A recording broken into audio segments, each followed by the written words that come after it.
All right, all right. Hello, hello. Welcome everyone to a very special edition of the Cabana Crypto Show. We have a very special guest here who I would like to introduce because I've followed this guy for, oh man, I want to say well over 15 years, maybe closer to 20 now. He's written for Street.com, co-hosted shows on Fox Business, CNBC, managed multiple hedge funds over the years, manages one now currently, also founder, publisher of tradingwithcody.com. Cody Willard, man, how are you doing? I'm doing great, and I think you're right. You and I actually remember the original Cabana blog on like WordPress or Blogger. I don't know. That was less finance and stuff, but yeah, that was just wrote about a whole bunch of stuff then. But that's cool. And that was good 15, 20 years ago. So yes, it's great.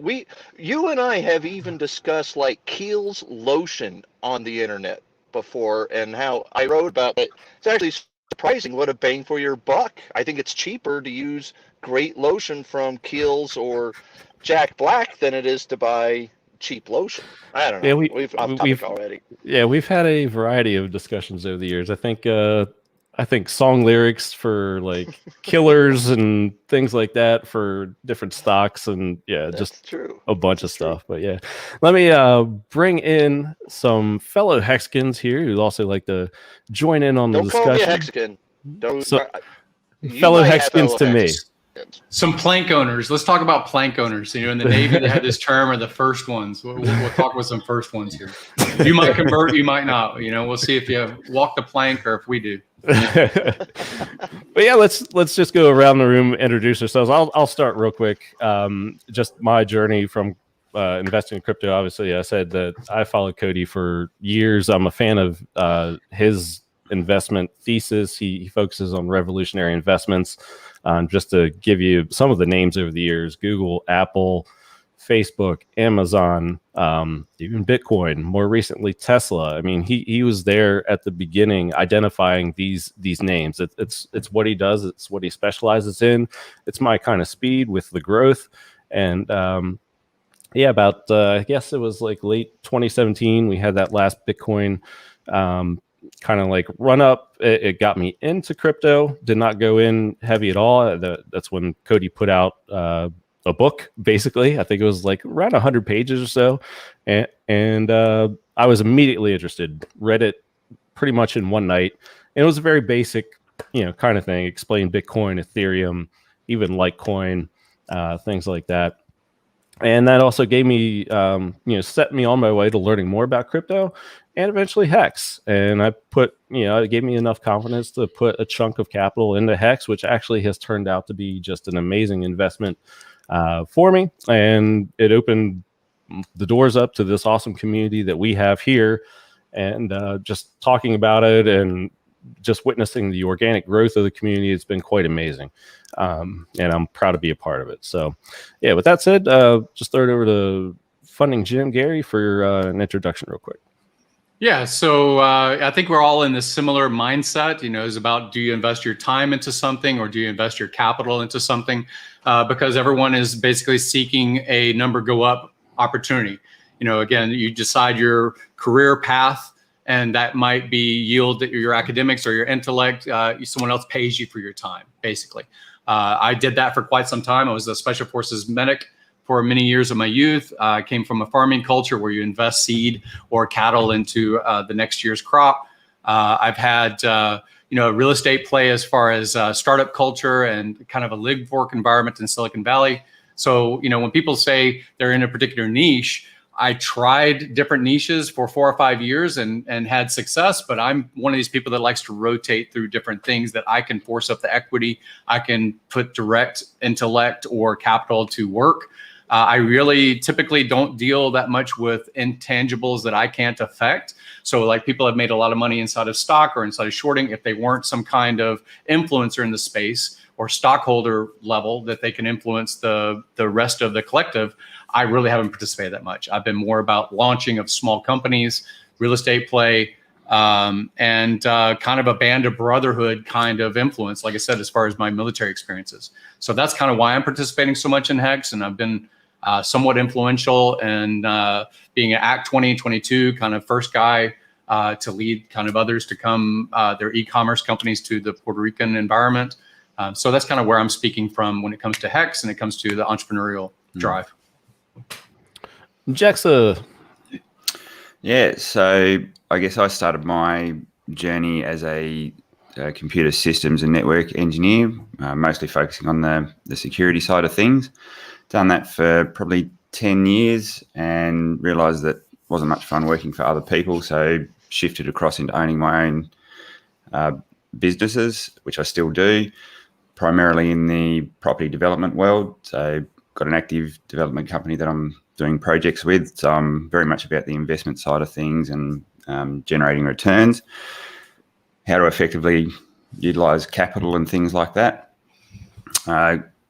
Through that circle, got an introduction to primarily Ethereum was the big sell for me. Someone started speaking about Ethereum at one of our property events, and very natural for me to, coming from a tech background, I dove straight into the crypto world and got heavily absorbed and put pretty much full-time effort into understanding it.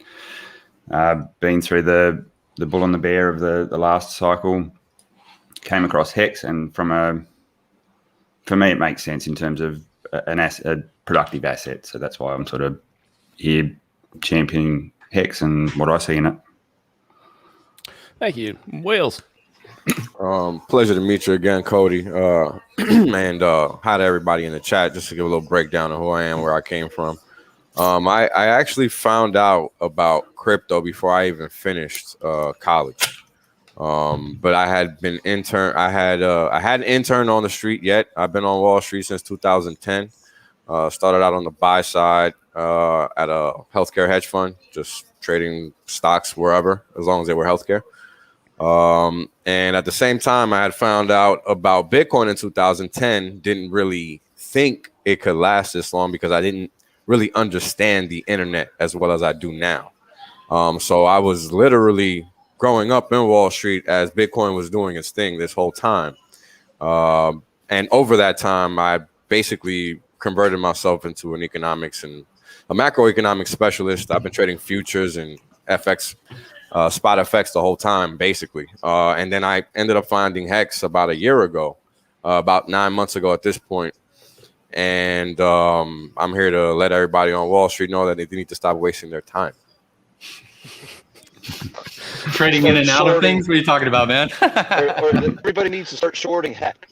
Wait, yeah, that would be great. Actually, you know, if you want to invest into something, you can invest into a platform to short HEX. I think people should try to short it all the way to the ground and make it zero. I think that would be an awesome opportunity. We'd get a run just like we saw in Tesla. So please, go ahead. That actually is one of my concerns about HEX and all cryptos here, is that there are no natural buyers built in, because I can't short HEX. Let me just disclose up here front, real quick on my crypto stuff. I first bought crypto Bitcoin in 2013 at $100 a share. Started take or $100 a Bitcoin, and I started taking. I've taken Bitcoin as payment on trading with Cody since 2013. And look, so I'm a believer in crypto. I own Ethereum, Ripple, Bitcoin, you know, some of the mainstream stuff like most people. I think it's the safest to stick with the big five, especially for those at home. I don't like HEX. I think HEX looks like a classic pyramid scheme, not necessarily Ponzi scheme, because everybody is admitting up front what HEX is, so we're at least honest about it. But I am not a believer in HEX. If I could short HEX, I would do it. I would love to bet against HEX. Yeah. So I guess we can just start there, because I was just going to ask, you know, some basic background of your history in investing in crypto, which kind of already naturally provided there. But I guess where would be your main hang up or point of contention with HEX as, you know, a Wall Street or hedge fund guy, like where's your mind go and be like, okay, this is it. This is what really throws up the red flag for me. Oh, go ahead. Before you really get into that, can you clarify your $100 investment into Bitcoin? Because I don't know that short markets were available when you were doing $100 purchases of Bitcoin. And were you on spot? Were you hold? Did you have a narrative? Were you a cypherpunk?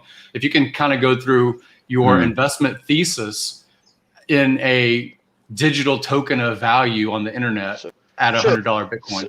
So going back even 10 or 15 years, I like Cabana mentioned earlier, I was CNBC and I had a show on Fox Business for 3 years when it launched. And I talked a lot about, you know, this was the 2008 financial crisis, prime time when I was doing it. And I talked a lot about the need for alternative currencies because fiat, I mean, you know, the standard stuff about fiat currencies are clearly controlled by central banks, and especially in 2008. And we still have every emergency measure that they put into place in 2008 still in here. You know, like every government program never gets ramped down. All of that stuff. The Republican Democrat regime, I used to get in trouble on Fox all the time for talking about the fascist, socialist, Republican Democrat regime because, you know, they both send us to war endlessly. They both bail out banks endlessly. They love the central bank. Trump loved Federal Reserve. You know, Biden, Obama, Bush all love Federal Reserve. I mean, so look, I get the concept of competing currencies. I have advocated for that forever. And in 2013, a Trade with Cody.com subscriber asked me about Bitcoin, and I didn't know it. And I was like, well, like every time anybody asks me about a financial asset or a stock, I go look at it. So I went and looked at it, and, you know, like everyone else these days, that people can clearly see now, it was clear to me back then that it could be Bitcoin specifically would be a great store of value, that some competing currencies would hopefully come along and enable fast transactions. And you know, again, the reason I like the Bit5 Ethereum and Bitcoin specifically is the tens of billions of dollars, that hundreds of billions of dollars at this point that have been poured into supporting those two particular ecosystems. There's clear critical mass in those two, which leads me to HEX. There is no critical mass in HEX. There is no use case for it. There is a hoped for store of value potential here. But the fact that, you know, you can just pay people in the crypto, the interest is being paid in the crypto itself. And then, like, I mean, Russ initially asked me to look at HEX probably a year ago. And full disclosure, I was as bearish then as I am now. And I will be bearish on HEX until it goes to zero, which I fully expect it will. So just interested to... Sorry, you go, Gary. Take the point against the Warren Buffett narrative of a dumb rock that goes up in value, whether it's silver or gold. That, in my opinion, I was a Bitcoin person when I first got introduced in 2016-17 to it. I thought, oh, okay, this is contrarian. You know, if Jim Rogers promotes one particular thing in a different currency in a different nation, or, you know, something that's a commodity. You know, I looked at those kinds of things as options. I like the real estate play, and I like the store of value narrative of metals, not even miners, things like that. But when it comes to the potential of yield, I don't like miners. Oh, he froze. Uh-oh. Because there's execution risk, there's fraud risk. Yep. I own gold. I own. I've owned gold for a very long time. I own silver. I believe in those also, but I would avoid the miners specifically. I always have. I stick with if you want to own gold, own gold. If you want to own Bitcoin. I'm short Riot and Marathon and a bunch of the crappy publicly traded Bitcoin plays too. Yeah. So again, to go back to that point, you know, I like the sound money concepts that were being discussed in 2008 and 9 after the collapse. I liked a lot of the Andy Schectman, or all the Miles Franklin, all the different narratives of people that talked about what the Treasury is going to be doing and the Fed, and why we're basically going to go into this hyperinflation economy of the most recent 10 years. So I like the sound money concept, and I did like Bitcoin when I discovered it, which was late in 2016. And still, you know, if you liked Bitcoin at $100 and you really took a real snapshot of what was available, that wasn't tens of millions or hundreds of millions of billions of dollars worth of buying power. That wasn't narrative in the public financial space saying that this might be 1% or 2% of your holdings that you should put in Bitcoin. That wasn't the story. I literally wrote for the Wall Street Journal in 2013 that you should put 1% of your assets into Bitcoin. That's great. Well, if you look at your writings in 2013, and then you look at the code of HEX, you would see almost identical similarity between what Bitcoin was and what it is now inside of HEX. HEX specifically is a proof of stake. It is specifically locked code and immutable. It doesn't have right now the virality and the brand influence of Bitcoin, the brand that is sent and received. Which is a little bit important. It is important. And we're not talking about multiples. I do not believe that Richard Hart is the right person to create a mainstream. I'll alleviate that. Cody. I don't know that necessarily Edison was. That's not relevant at all. One at a time. One time. Wales, go ahead. Oh no, I'm sorry. I didn't mean to interrupt. You can keep going, Funny Jim. I just wanted to just let Cody know that that's not relevant in this space at all. Yeah. Well, it is. If we're talking about, if the argument is to play on the point that was just made, I think, Gary, you're the one who said that, is that, look, it's if the argument is that HEX could eventually go mainstream and have the brand awareness that Bitcoin does, then it is relevant, because the only way that this thing gets mainstreamed is for Richard Hart and you guys to make this community bigger and bigger and bigger. And I'm telling you, the minute that Wes sent me a video last year of a YouTube link to Richard, he was talking to, you know, John McAfee, another giant scumbag that I would short every time if he ever mentioned a crypto, I'm short the crypto. I mean, I would love to short any crypto John McAfee ever pumped and dumped. Then why are you long Bitcoin? Then why are you long Bitcoin? But why are you long Bitcoin? Wait. So my simple counter is, you can look at an Edison that's a genius, right? And he was a great marketer. You can look at Tesla that was not, right? But he was a genius also. And he talks about alternating current and all the things that he did as far as inventions. But wait a minute.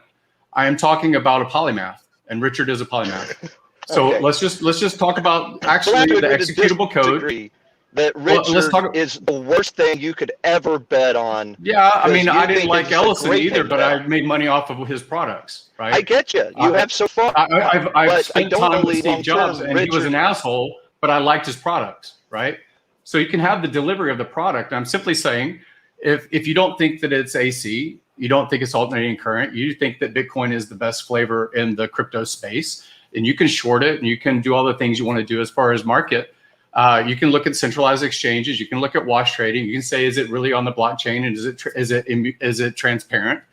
I'm simply saying that there are other examples that were assholes, that were horrible people that invented products that you use every single day and have adoption curves. Sure. So I'm simply saying, if you look at the code, but I'm telling you, the original question is sort of like, if you're going to, it's probably not a good idea to paint me as a mainstream Wall Street guy anyway. Yeah. You're just you're a reasonable, pragmatic person, a pragmatic investor. I just want to be clear. I'm basically like anti-Wall Street machine thing, even though I'm a hedge fund manager. So but look, if you're going to ask me to, like, my analysis take when I have watched it, and so then look, 3 or 4 weeks ago or a month ago, Wes Cabana wrote me back and said, look, I want you to take a look at HEX again because it's been my best performing crypto. And I was like, maybe I'm wrong. I don't even remember HEX. What?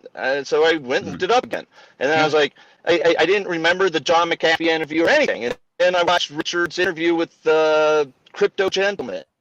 And I watched for an hour because I really thought there might be a payoff, because Cabana promised me that it was really going to be helpful and insightful. Yeah. And after an hour, he's still just like spewing a bunch of nonsense and talking in generalities. And like, he gives me the willies. I would bet against him 10 days to Sunday, anything he's involved in. Like, that's what I'm saying. Like, he's not just not a good representation. He's literally like the worst kind of representative you could have for a crypto over the long term. I love it.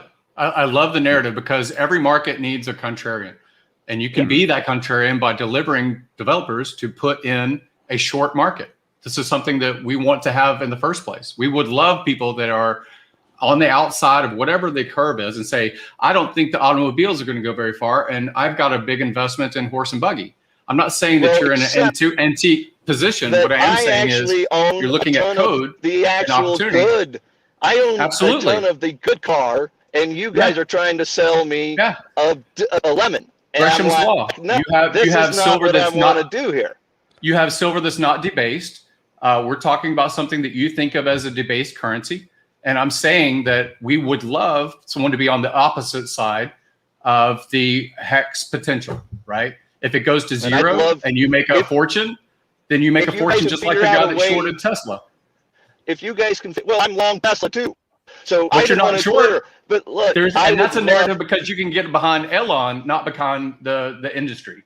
I'm saying look at the technology. Elon. I got behind Elon, and just like I would never get behind Richard, I made a bet on brilliance. Like I made a bet on Steve Jobs. So what about this? What about this as an alternative? If you don't believe in the founder, if you don't believe in the person that hired the developers to put the code, if you don't believe in the marketer that launched in 2019 and coalesced hundreds, if not thousands, or now 30, 40, 50,000 people, what do you think of Cabana? What do you think of someone you've never met before, such as me? How can you look at the profiles of the people that have had investments in other products and services? I invested in other things in crypto as well. There were promise coins and said, if you just give us our money, we happen to be backed by Disney or whatever the corporation was in a US entity, and we are the ones that are going to make it happen. That's still a promise coin. I like the immutability of Bitcoin.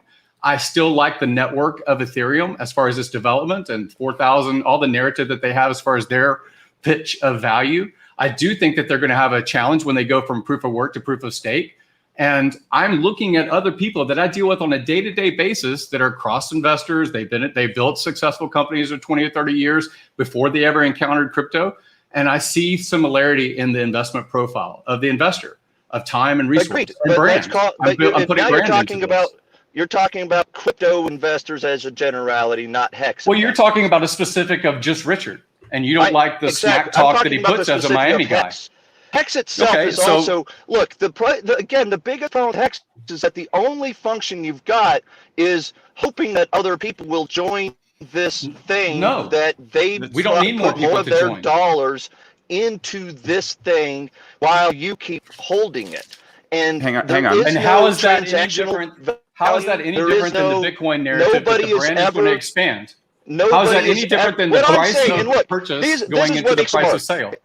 This is what would make a market if I could short HEX. But what I'm saying is there never will be a use case scenario. I will never transact in a HEX. It will never happen. I'm comfortable saying that. I'll eat my hat on Times Square at high noon in 2025, this time, this date, if I've ever seen anybody transact anything on HEX in the next 5 years. Yeah. And tell me how many things you've bought with your Bitcoin. Well, I've received. No. How many things have you bought with your Bitcoin holdings? Not directly, not converted into fiat. How many houses have you bought? How many cars have you bought? Again, how much other stock have you converted from your Bitcoin? That's a 10-year or 11-year-old product. Never have, and I never plan to. That's a narrative. That's a red herring that you throw out and say, I'm not going to be able to buy my coffee with HEX. It's the same narrative you've heard for 10 years. But the reason I bring that up is because you guys pitched that on the hex.com and all the other. When you Google HEX scam or you Google Richard Hart scam, there is repeated articles, all written by the same person. There's websites that literally like hexscam.com, and it's literally written by Hex bulls. Do you know that some of those are actually by Hex? You talk about a cabal. There's the Hexicans are a bunch of cabal. You guys are a cabal. You scare me. I'm actually going to be scared. I don't know why I put my name on this. You guys are coming after me now.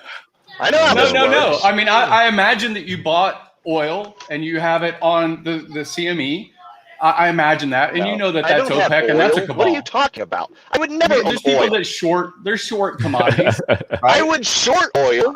Yes, I would love to short oil companies, but I would never buy let me jump in here. Let me jump in here. Let me jump in. Cody, the whales, come on, man. Cody, let's talk for a little bit. Whales. Let's talk for a little bit. Let's talk for a little. Let's talk about value, right? We've lost. I think we've lost Cody again. Where'd my phone go? No, he's there. His phone's just down there, but he can hear us. Drop my phone. He can hear us. He can hear us. I'm trying to get a disguise on because I got nervous. No, we know who you are. You're going to be the guy that builds the platform to short the product that we like. Oh, we like it. We want a shorter. We want someone to build that platform. Yeah, I need somebody to build that platform for me because I do not. Hey, how about this? I will put 50 grand into your pocket to build a platform for shorting. How's that? All right. You got to do. All right. I'll get that started. So you're the leader, and you're the influence person that says, I'm going to build a platform to short HEX. I'll throw 50 grand at you today. He might change his mind after I'm done with him. Let's see. All right, Mr. Whales.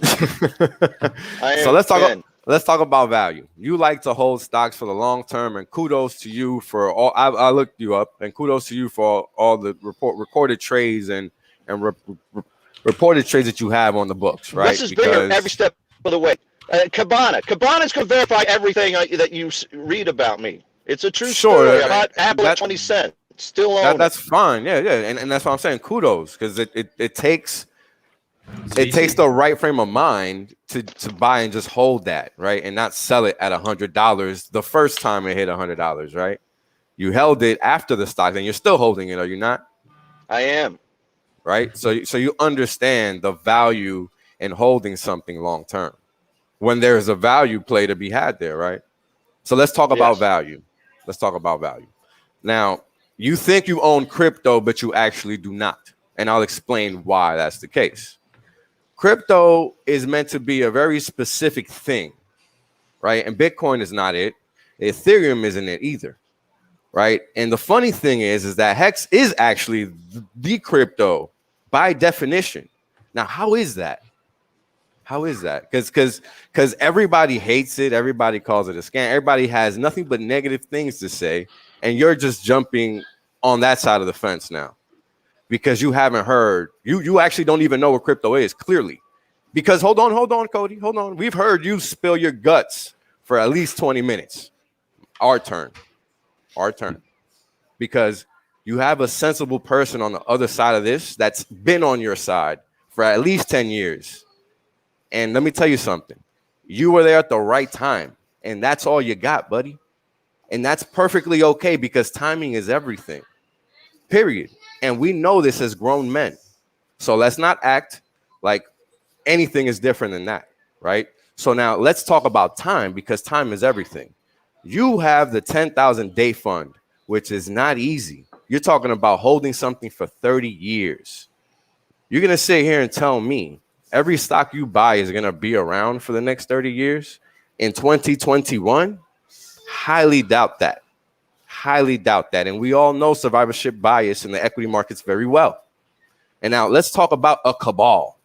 A cabal is every IPO that Wall Street issues. Why? Because when you read the damn prospectus or any 10K or 10Q, what the hell does it say? The par value for that stock is what? 0.000001. Right? You know it, and I've shown it. Everybody watching this stream here knows that to be a fact, not a fiction. So let's talk about value once again. When you're buying HEX most of the time, not to just hold it, because anybody can buy anything and hold it. But the whole idea here is to buy something to make money, right? And now when we think about money, we think about something that doesn't actually lose value.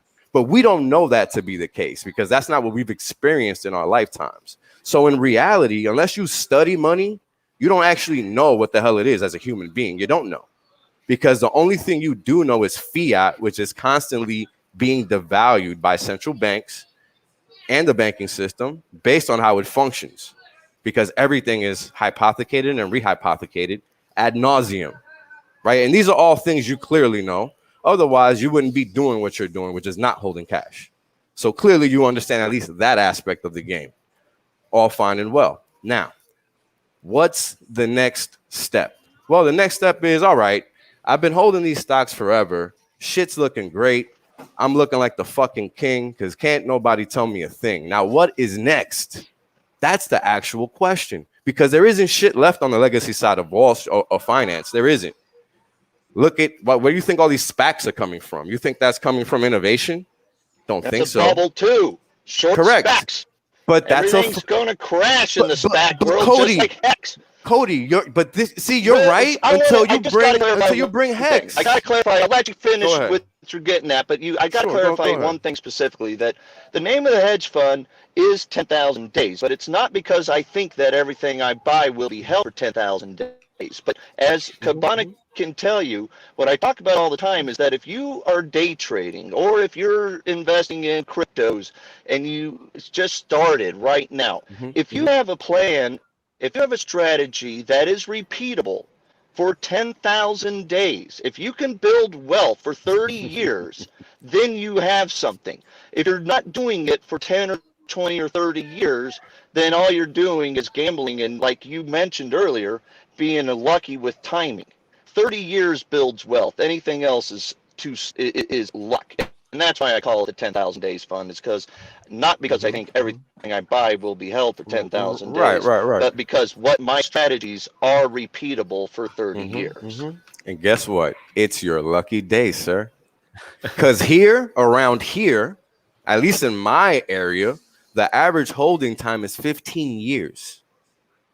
Okay. And during this whole duration, what's happening is that I'm earning interest on a daily basis. That's what's happening. Now, the question is, well, wait, hold on. Where does the interest come from?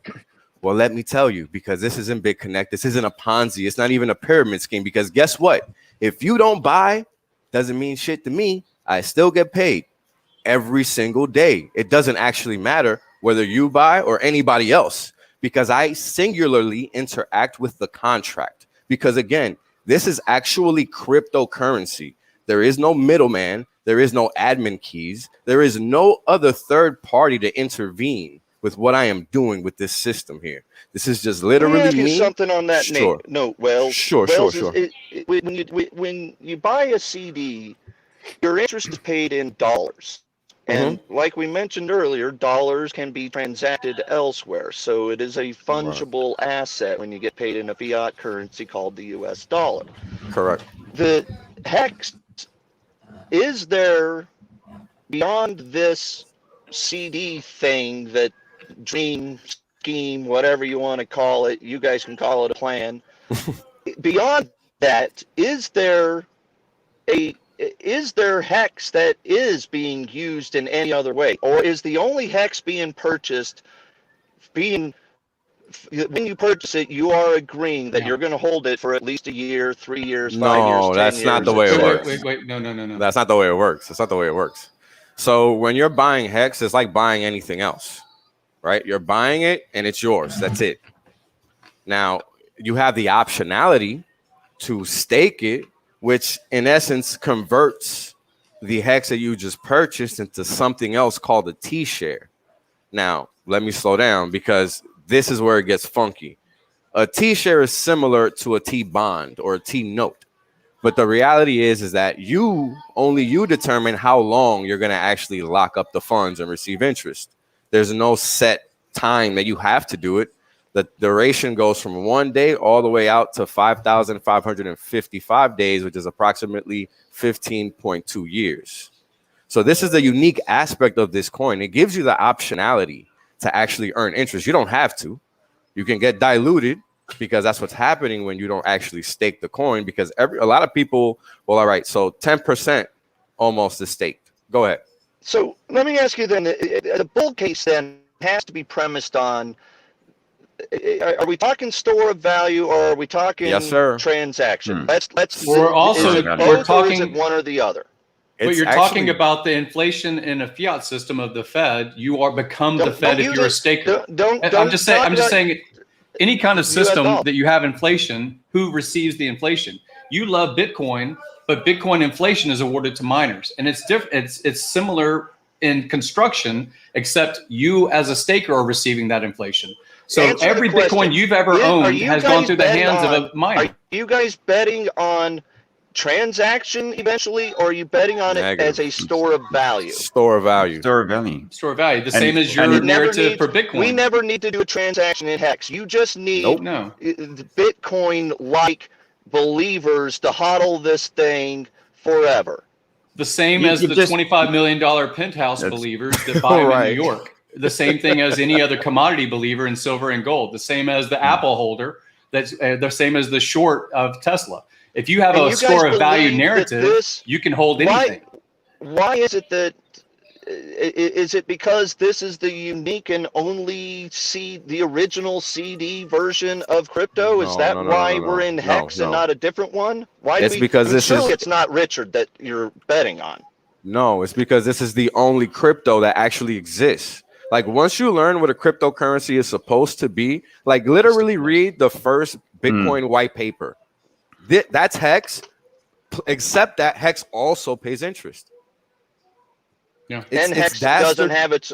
And HEX is built on Litecoin or whatever. I mean, it's not even its own code. I mean, it is its own code. Hold on. It is its own code. It's its own code, and that code is tweaked a little bit. They changed some words. No, the whole code has been originated. Cody, you're saying all this, but you haven't taken the time to actually read anything about HEX other than watch a video, which is probably not the best representation, given how analytical you probably are. I typed in the word HEX fraud. I typed in the word Richard Hart fraud. I typed in the word HEX scam, and I went to 30 different websites that talk about that. Literally, this is another red flag. Let me finish. This is another red flag of why I would love to short this HEX thing, because every website, every link that came up on Google when I type in HEX scam was built by someone like you guys who is actually trying to convince people who are skeptics that it's a real thing. It's not.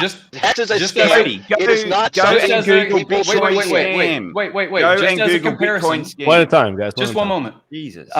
Just as a comparison, look at the Watt Wars. Look at the thing between Tesla and Edison. Look at the fact that it's going to be so dangerous for you to have AC in your house that your kid's going to get electrocuted just like this elephant. You can see all kinds of narrative that was in the public about this should be better than that, because some are stakeholders, and they are in the stakeholders of Bitcoin, Ethereum. I have a better alt. It's all of the stuff that is anti as far as influencer in the space that creates this content that you are reading. But you haven't taken the time to look at the actual code or have a developer and say, I'm going to look at the code. Every single thing I found about HEX being a scam is written by someone who is trying to convince me that it is not a scam. I couldn't find one article that was about HEX actually being a scam. You guys have deluged Google to the point that it's actually completely swamped all of the truth. You can't find real articles about how this is a scam. And so you can also see through identity, this person has harmed me, right? This is the lawsuit because someone has harmed me. This is I got ripped off by Richard. I got ripped off by HEX. You don't find those because they're not there. Because it hasn't happened yet. Because HEX is parabolic like this, and when it crashes, then you'll have that. Okay. Have you looked at the Bitcoin chart in comparison to HEX at its age? I couldn't care less. I've looked at HEX. I watched it go from 1 penny to 17 cents since Cabana told me about it, and I haven't changed my opinion one iota. And I keep going back doing more homework on it, and every time I do homework on HEX, I'm like, holy crap, I wish I could short this thing because it's a scam. Did you look at Bitcoin before 2013? And then decide in 2013 Bitcoin to invest? Before 2013. Okay, so you could have seen 4 years of history. First time someone told me about Bitcoin, I went and did homework on it and bought it the next day.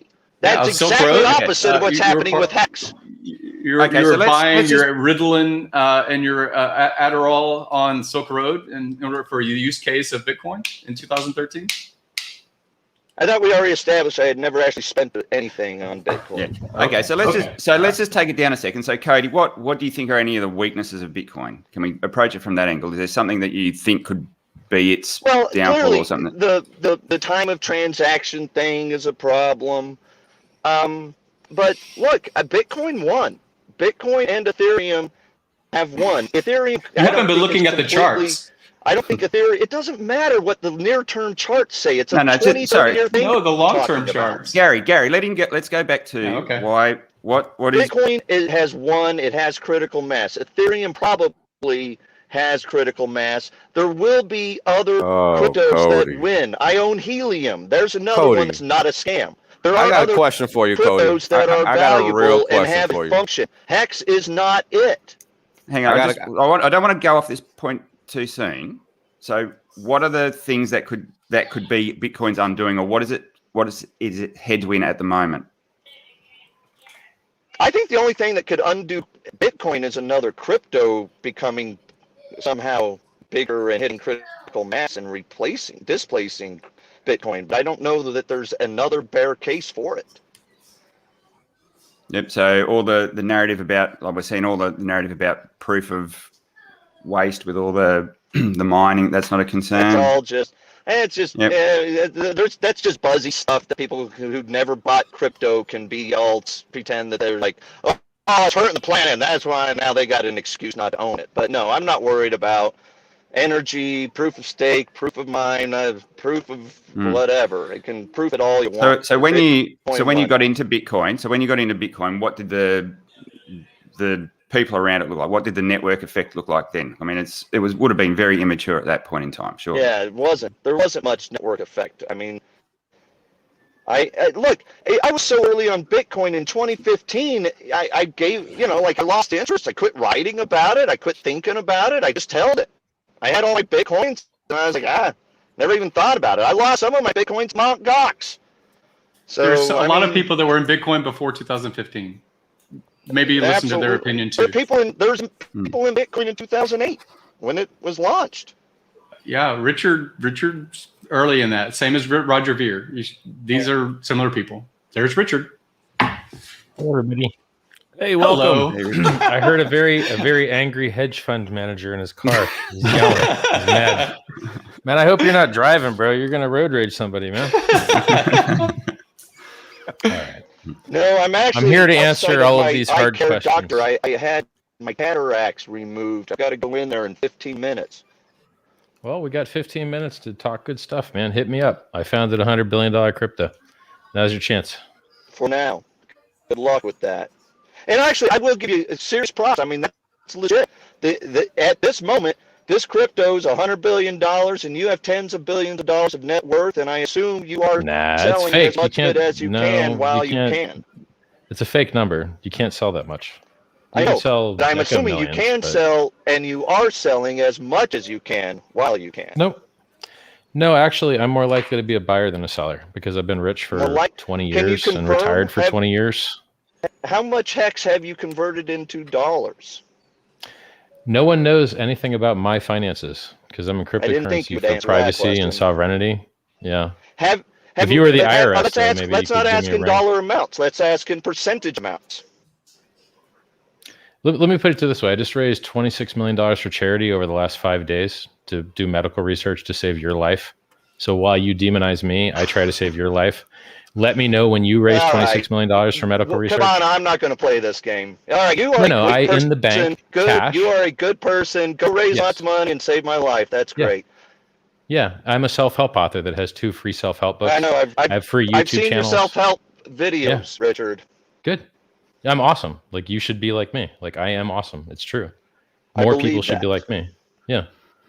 So listen. The government prints money out of thin air. It's fake bullshit. The only thing that really matters is goods and services. Everything else is accounting. So we live in a world where everything is fake and everything is a bubble. Rolexes, of which I have $1 million of them here, are 2 times retail. Houses are 2 times retail. When you measure things and their value in other things, we're stagnating. GDP isn't actually going up. Production isn't actually going up, but prices are going up because they're printing money out of thin air. Richard, you can talk macroeconomics to me till the cows come home. That's not going to make me believe that your HEX is anything but a pyramid scheme. I'm sure you believe that, but you've been left behind by the future. Your old thinking, your old style of thinking, which may have served you in the past, my old style, has left you missing out. Old now? Is Ethereum old now? A little bit, yeah. Yes, actually. Okay. So I'm forking Ethereum. I have created a better Ethereum. I am beating Ethereum too. I would run from it, everybody. I'm sure you would, but I'm richer than you, and I've been richer than you for decades. Sure and everyone following me, yeah, I'm pretty sure about that. Yeah. On paper, yeah, I'm pretty sure about that. If you sell your HEX, you are. If you turn your HEX into dollars, you're richer. That's for sure. I've been retired for 20 fucking years. You're still working. Okay. That's the difference between us. Already, we don't need to get into a dick measuring contest, okay? Okay. Let's just talk about. I think you just did get into a dick measuring contest. You're going to lose contest. that contest, bro. You're going to lose that contest. I think you got into it, though. I'm speaking from a castle, and you're speaking from a Toyota. Do we need to measure these to make you feel like a man so that your HEX can keep going up? I don't even know what you're doing here. Why are you talking I have an like 8K camera, and you have an. I'm trying to talk about the facts. I just want to talk about facts. No, you're not. Facts. You're talking about the central bank and fiats that has nothing to do with your HEX scam. No, it does, because the price chart is a comparison between the inflated fiat and whatever else you're measuring. And as long as they're printing fiat out of thin air, everything is going to go up and to the right. And it doesn't matter what it is. So if I had the shittiest thing in the entire universe and it just didn't inflate, because the dollar is inflating, my chart would go up and to the fucking right. So having a chart that goes up and to the right is the default standard for any fucking good or services, which is why education, healthcare, Rolexes all go up and to the right. No. You think the S&P 500 is going to crash? The stocks go down, the SPACs go down. You think the S&P 500 is going to crash, right? How many decades have you thought that? How many decades have you thought that the S&P 500 is going to crash? How long have you been wrong? Tell me. What do you think? About what? Maybe 2 weeks I've been saying it? 2 weeks I turned bearish? Maybe a month ago? Okay, well, that's not very long. That's not fine. very long, Listen, is it? Huh, I've been it's not very long. Apple, Google, Facebook, Bitcoin, Ethereum for years, if not decades. So let's talk about the S&P 500. When it all goes wrong and it all goes terrible, and you have the global financial crisis, the GFC, the S&P 500 only dropped 50%. So the statistical probability of you enduring the worst possible thing of a 50% drawdown more than gets canceled out by the most bullish up and to the right chart imaginable. Even if you thought that everything was going to crash, Bayesian logic would still indicate that you should still be long anyway and just hold through it.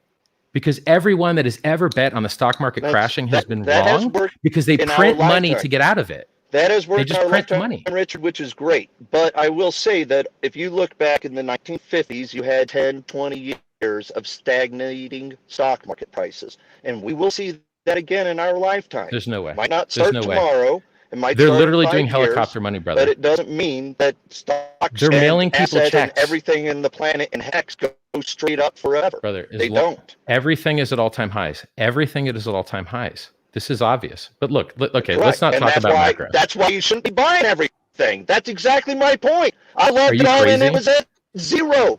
Apple at 20 cents. Google at $35. Facebook at $20. That's when I like. You're going to get left behind. I don't like them now.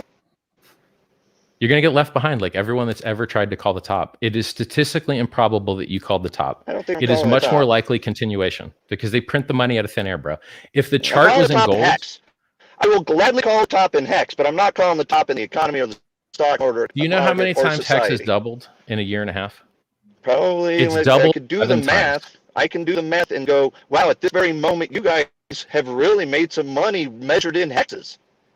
Sure, yeah. And then I've seen a lot of McLarens, Ferraris, Lamborghinis, Maybachs, houses, trailers, Rolexes. Until you disclose the amount of HEXs that you're turning into dollars, people like me are going to continue to call it out. It is a pyramid scheme. You can see it every day on the chart. Turn into your you turn your HEXs into dollars. I got this covered. I don't need my dude's help. Listen. Do you think? Okay, so let's take your logic. I'm gonna go into your worldview. Okay, does Jeff Bezos I don't sell think you know stock? my worldview, tough guy. You see, you're mad, dude. Just skip the mad. Let's start from scratch. All right. You want to drop the F-bomb on me. You came on here upset, dropping F-bombs. Oh my lord! Listen, so yes, I grew up in a construction. Hey, I grew up on a construction site. When I drop F-bombs, it's normal, bro. I do that with my friends. Okay, let's be friendly. I'm not your friend. That's fine. I don't want to. Let's forget we exist and just talk about ideas. Great men talk about ideas. Let's do that. Now let's just Jeff Bezos sell stock. My head, my worldview, like you said. Does Jeff Bezos sell stock?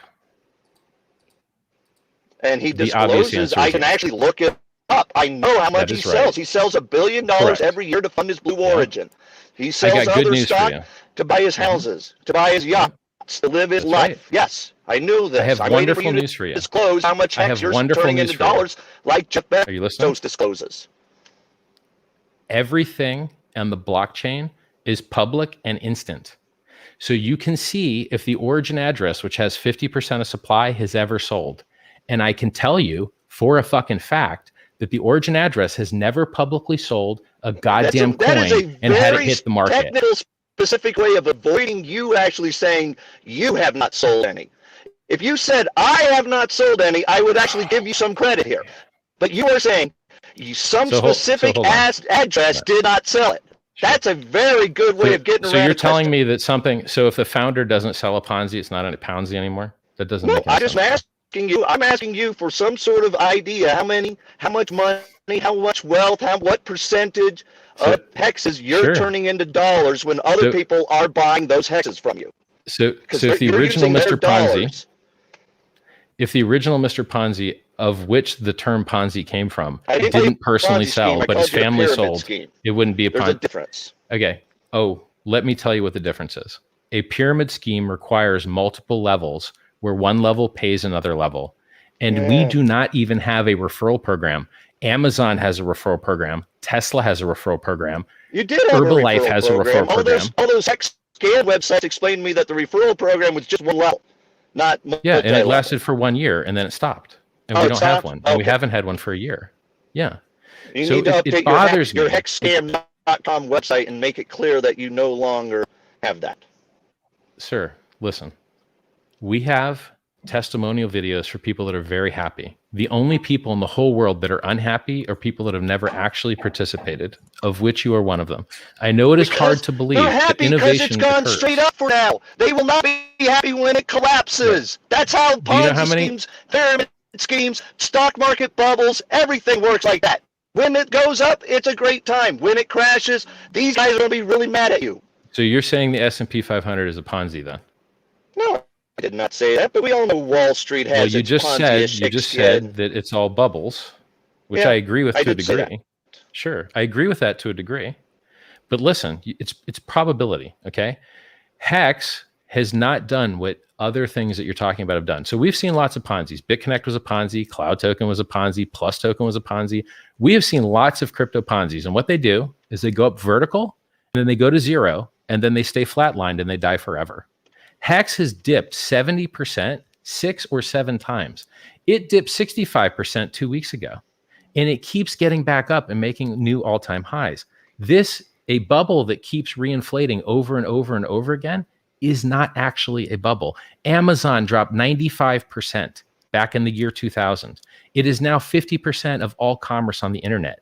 Price volatility and humans' estimation of what something is worth being higher and then being lower does not have any effect whatsoever on the value of the thing. That generates real cash and actually has functional. Oh, and is it profitable?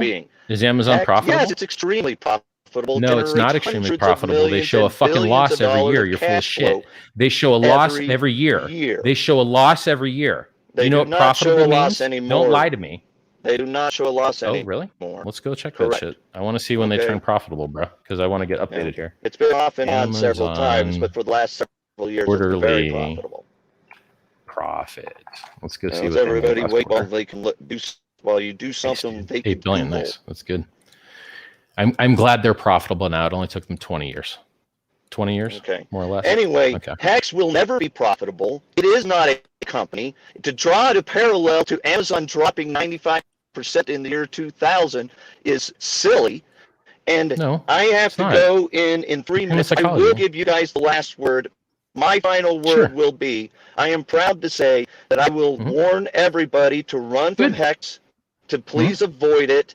It will work out terribly for anybody who put their money into it. And I'm happy to be on record saying that. Do you like you Bitcoin, specifically? Cody? You should have been watching the whole video, Richard. You're already in my head. I thought you could get into my world, so you must know if I own Bitcoin. Well, you said good things about Bitcoin and Ethereum. You know Bitcoin and Ethereum both destroy the environment, right? They do proof of work, which is proof of waste, which hurts the environment. But you support that, right? And I have the solution for it, but you don't read about it.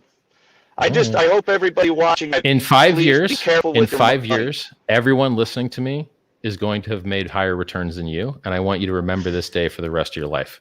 Everyone that you just said is going to get wrecked and something that's going to go to zero is going to outperform your lifetime portfolio gains. So you think you're smart, and everyone dumber than you is going to outperform you. And I want you to remember today, because I told it to you. The more Cabana, successful, bigger dick guy me. told you. You're welcome. Cabana, good luck, thank buddy. you for having me. Good luck to everybody. Good luck. I wish you all the best.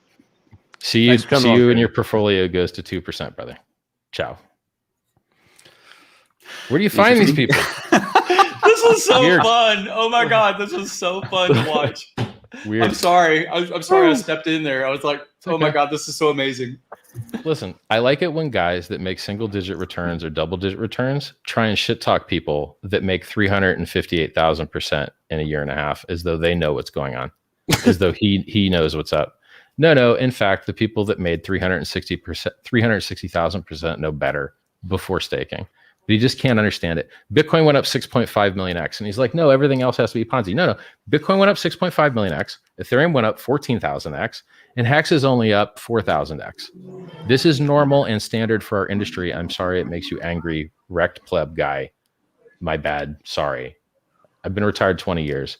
You're talking out of a Toyota. What the fuck do you want me to tell you, bro? I'm sorry. Like, maybe you should learn from me. I'm the free self-help book author, fucking philanthropist that just raised $26 million for charity. You're the wreck club. Like, what can I say? It's crazy. Man.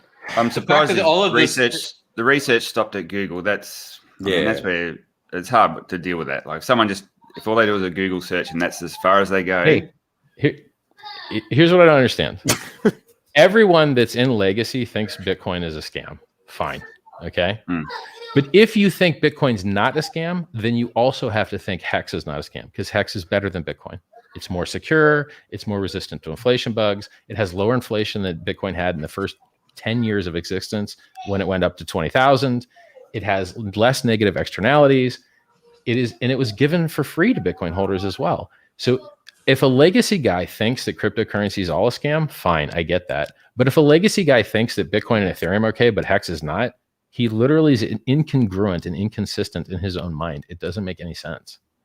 You're like, and then other shit like, yes, bro, I obviously have more money than you. I'm sorry. It is fucking measurable. Like, sorry for you, dude. Like, and why does that matter? Like, just, you know who else has more money than all of us? Warren Buffett, but he doesn't get crypto either. So even appeal to who has most money doesn't mean that you're right. Like, it's so silly. So while I'm here, do you have any questions you want to ask me, since I just wasted my time? Like, this guy is incapable of having a conversation. He's just like, it's a scam. It's a scam. You're like, yeah, we've heard this for 2 years, man. And it's 70%, it's interesting. Like 6 times. Like, when people like, or people that accuse me of selling, you're like, yeah, dude, that's what's up. Why am I not buying? I've been retired 20 years. Like, what? It doesn't make any sense. It's interesting that someone that bought into Bitcoin in 2013, I think he had said, Google existed in 2013. What was the narrative for that product? Why did you make the investment decision to say $100 per unit is worthwhile, when the use case in 2013 and the brand and the influence and the hundreds of billions of dollars supposedly wasn't 2013 there? Was a bubble. It went down to 266. In 2013, it was at 1,300 and it went down to 266. It dropped 85%. So a lot of these guys buy tops. Like, Elon Musk bought the top. This guy bought the top, I think. And then who else bought the top? Michael Saylor bought the top. They think they're smarter than the market. You're like, no, you're dumb. You got in last. You got in absolutely last. Nobody was later than you. I think the main problem was he couldn't see another store of value taking over Bitcoin. Like, it could never happen. Bitcoin's a piece of shit. Yeah, we know trash. That. Yeah. Everything has outperformed Bitcoin. Every piece of garbage scam has outperformed Bitcoin. The only top market cap currency that hasn't outperformed Bitcoin was EOS. Everything else murdered it. It's obvious on the chart. You know what? Let's go look up the chart. One moment. Let's go to Telegram. Hex News. I think that was the big thing. Bitcoin's the incumbent. It's not going to get unseated. I don't think store of value as a narrative was an issue. It's just Rolexes are stores of value. Rolexes, if you buy the right ones, are up 2x and 3 fucking x. Like, Rolex, as a matter of fact, year over year has outperformed Bitcoin. So, like, what the fuck? Like, this is not a hard thing to do. Like, what isn't outperforming Bitcoin? All right, let's look up a chart real quick here. and see how well Bitcoin has done versus everything else. I think the sadder thing is, I'm sorry, go ahead, Rich. Go ahead. No, you go ahead, man. I was just gonna say, I think the sadder thing is that the gentleman just doesn't even know what a crypto is or what it's supposed to be or anything at all. He just doesn't even know.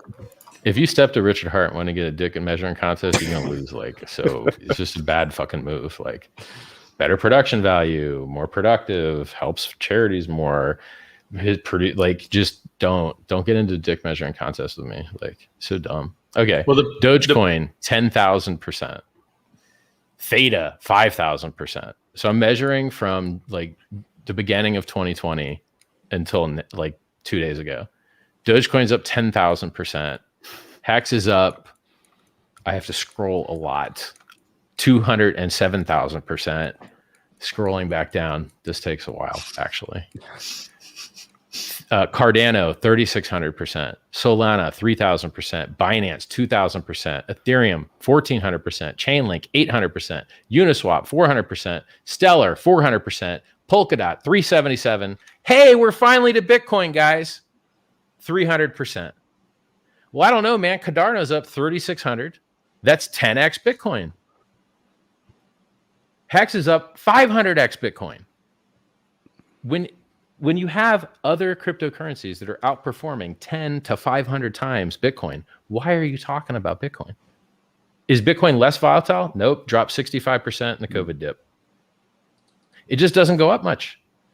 Drops the same as everything else. Doesn't go up much. Why is everyone even talking about it? Why do you care about a crypto that underperforms by 10x or 500x? Who cares? So dumb. The only thing on this chart that Bitcoin outperformed was XRP, and EOS is so crappy that it's even under XRP. It's off the chart. Or I removed it, one of the two. I have to scroll back up. Yeah, EOS isn't even on here now. I replaced it with other stuff. So the dude just doesn't know what he's talking about, man. It's obvious. You just look at the chart. Everything's murdering Bitcoin.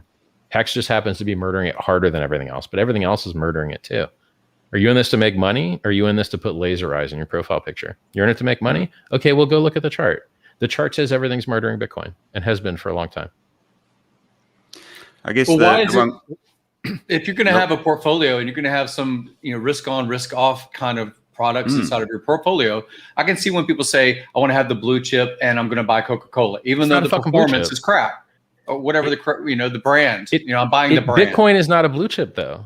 Maybe Coca-Cola doesn't dip 65% in 2 weeks.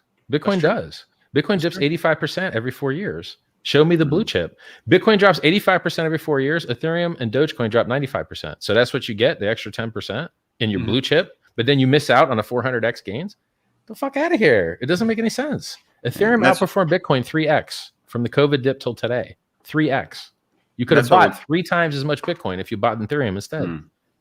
Obvious. We were talking about that in the green room before, and the reason why I thought he might have had Bitcoin in his portfolio was just that little extra something that boosts your overall portfolio up because it outperforms.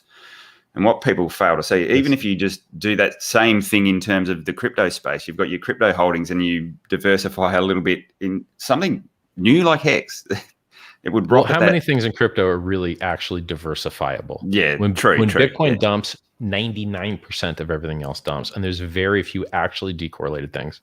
Yep. USDC is decorrelated. HEX is decorrelated, but not much else.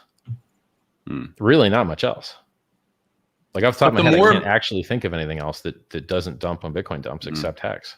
It's almost his belief system is because it's on centralized exchanges, whether they wash trade or not, because I can put it on the CME and it's paper Bitcoin, not real Bitcoin, because it's not really a spot market and it does, it doesn't, like you've talked before, is the best opportunity is when it's the most centralized, when it's pre-viral, when people don't know the brand, they don't, understand the concept. And then he grew into it. I don't know if he really made an investment at $100 in 2013 without doing research. And his research had to be against Bitcoin back then. He says he bought Bitcoin at 100. Yeah. That's what he says. Let's go check the chart.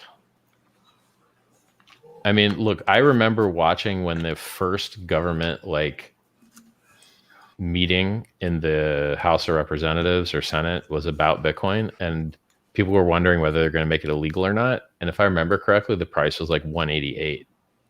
So I would be real surprised if this guy bought before then, but whatever. I just listen. A lot of people bought early. How many of them actually held?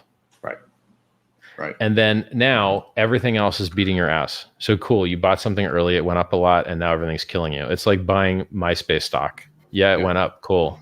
But are you going to switch now that the rest of those are switching? Or are you going to hold it to zero like a dum-dum? I'm not saying Bitcoin's going to zero, but I also know it's interesting, like you already said, is you can get into something early, but if you jump out at 2x, 5x, 10x, and you think you're a god because you 10 times your money, and then everything else goes 6 million x. if you're holding Bitcoin right now, the richest guy in the world already bought it. Are you waiting for the next richest guy in the world to buy? Everybody already bought it. It's time to flush out everybody and let them lock in their losses and let them sell so that we can go back up. This idea that like we're down less than half price for 3 months now. Does that sound like a parabola to you? Or does that sound like the doom? Because in a parabola, you make higher highs in shorter time frames over and over and over again. And then when you fall out of the parabola, you have doom. And the doom just keeps happening over and over again. Relief bounce, doom. Relief bounce, doom. And then that keeps happening until everyone's finally sold the bottom. So I don't know how to help people that don't listen. I know more about this industry than he does. It sounds like I know more about macroeconomics than he does as well. So just a very angry guy that maybe has a job investing other people's money and then thinks he's good at something. It's weird. I don't know. Is this guy a billionaire or some shit? What's this guy's name? Cody Willard. Well, we didn't ruin your friendship, Cabana, your 10-year-long relationship. It's like 15 to 20. No, he's a good sport, and he gets pitched crap all the time. So whatever. Hedge fund manager. He's an ex hedge fund manager. It should be. Why'd he quit? Should be like. Let me get you. 2018. Ex hedge fund manager warns against Bitcoin in 2018. This is the same asshole that bought Bitcoin. So let me get this right. Probably this fucking asshole. This fucking asshole is warning against Bitcoin in 2018, but says he bought it in 2013. His current fund's in chat there. I don't know, bro. This sounds fucking fishy to me, brother. Is this a different Cody fucking Willard? Let me look this up here. That's funny. Cody Willard, conference, 45-year-old hedge fund manager. Is he 45, this guy? Kind of looks like the same guy. I see the pictures. Same guy. His link is in the private chat, Richard, for his fund. For what it's worth, he just emailed me from his appointment. Loved having Richard show up. Thanks. Good time.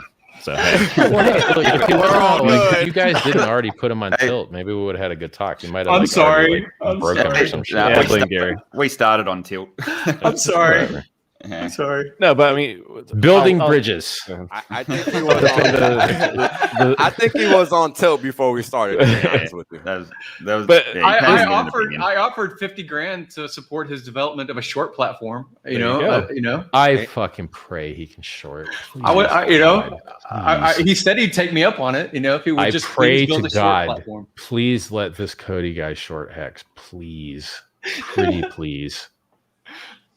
Oh, I can't wait. Well, let's go PulseChain and get that going. I'll take anybody. I'll take anybody. It doesn't even need to be. I said as long as he's willing to be the influencer that's leading the charge of shorting Hex to the floor, then I'll fund it. Murder it, kill it, nuke it. Yeah, this is the same guy. So someone tell me how a guy is telling audiences that Bitcoin is doomed in 2018, but bought in 2013 and still acts like he's still holding. What did he just rebuy in 2019 or something? Seems shady, dude. I don't get it. I mean, I do get his alerts because I've followed him for years, and he actually didn't exactly call the top when you did, Richard. But I mean, he was bearish at the 20K top. The last time in Bitcoin. So I do give him props on that. I know he's been in Bitcoin a long time because I also know he lost a bunch of coins with Mt. Gox.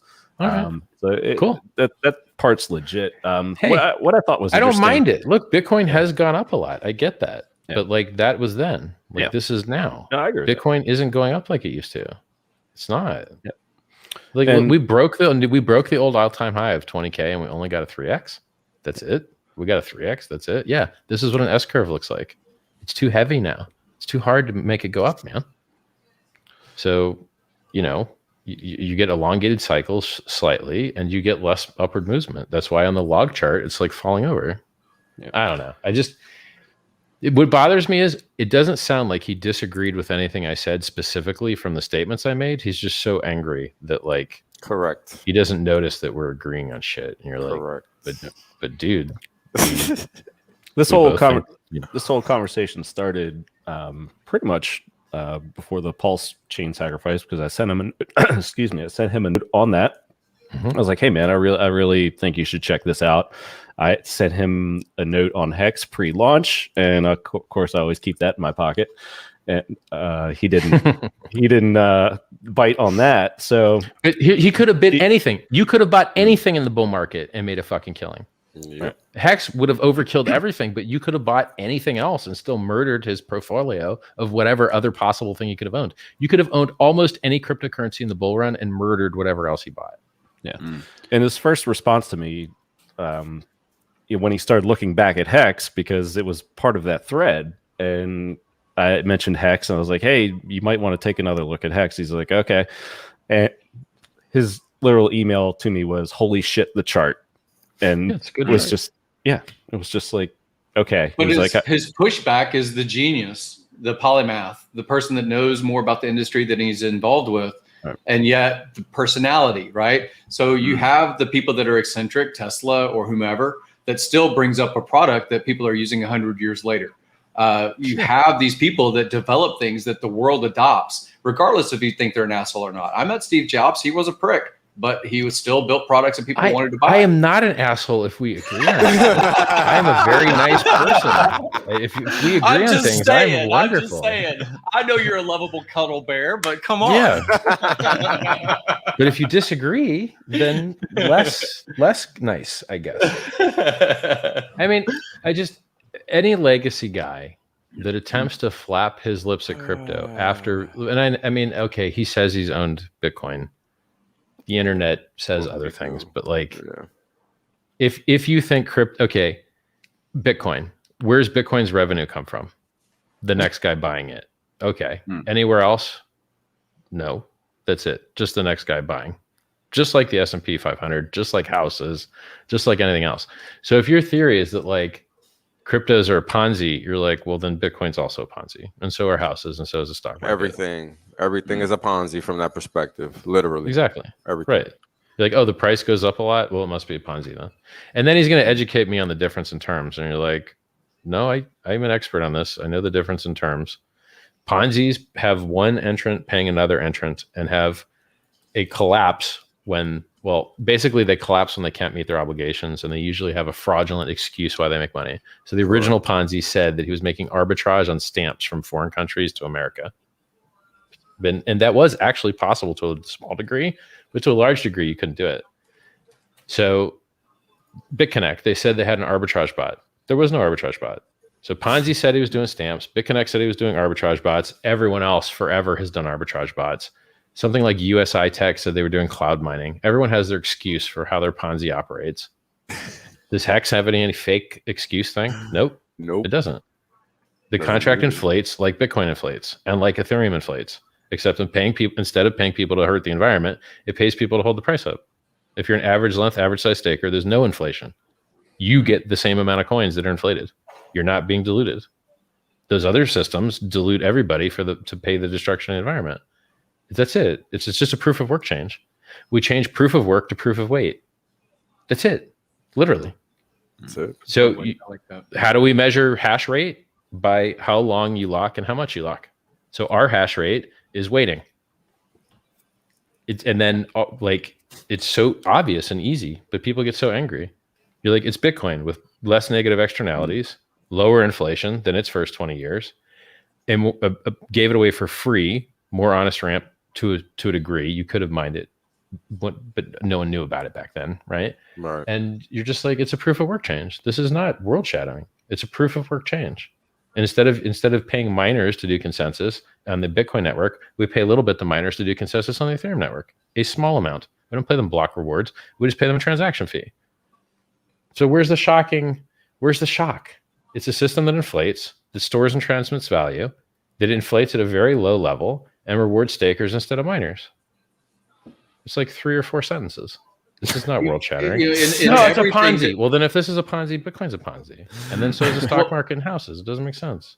The closer you get to the spigot of inflation, if you're an intermediary ring, if you're the Fed generating the inflation for the currency, the cheaper things are for you, right? You're not having that interest cost as a endpoint consumer. So I like the narrative as far as fiat currencies, and you like obviously the inflation narrative too. I mean, I like this. It's pretty cool. I mean, it's a canceling effect. The people that get the inflation first receive the most benefit from it because prices haven't gone up yet. But once the inflation has been deployed, it drives prices up, and then the dollars later down the chain don't get the same deals, the good deals that the guys earlier in the chain did. Right. So in HEX, how close are you to the inflation? You are the inflation. You are as a staker class. That's what you're. You're the Fed. Right. Yeah, so in HEX, you're the Fed, you're the bank, you participate in late penalties, you participate in early end stakes. You're the bank and the Fed in HEX. And it's awesome. And it works great. And it's working wonderfully.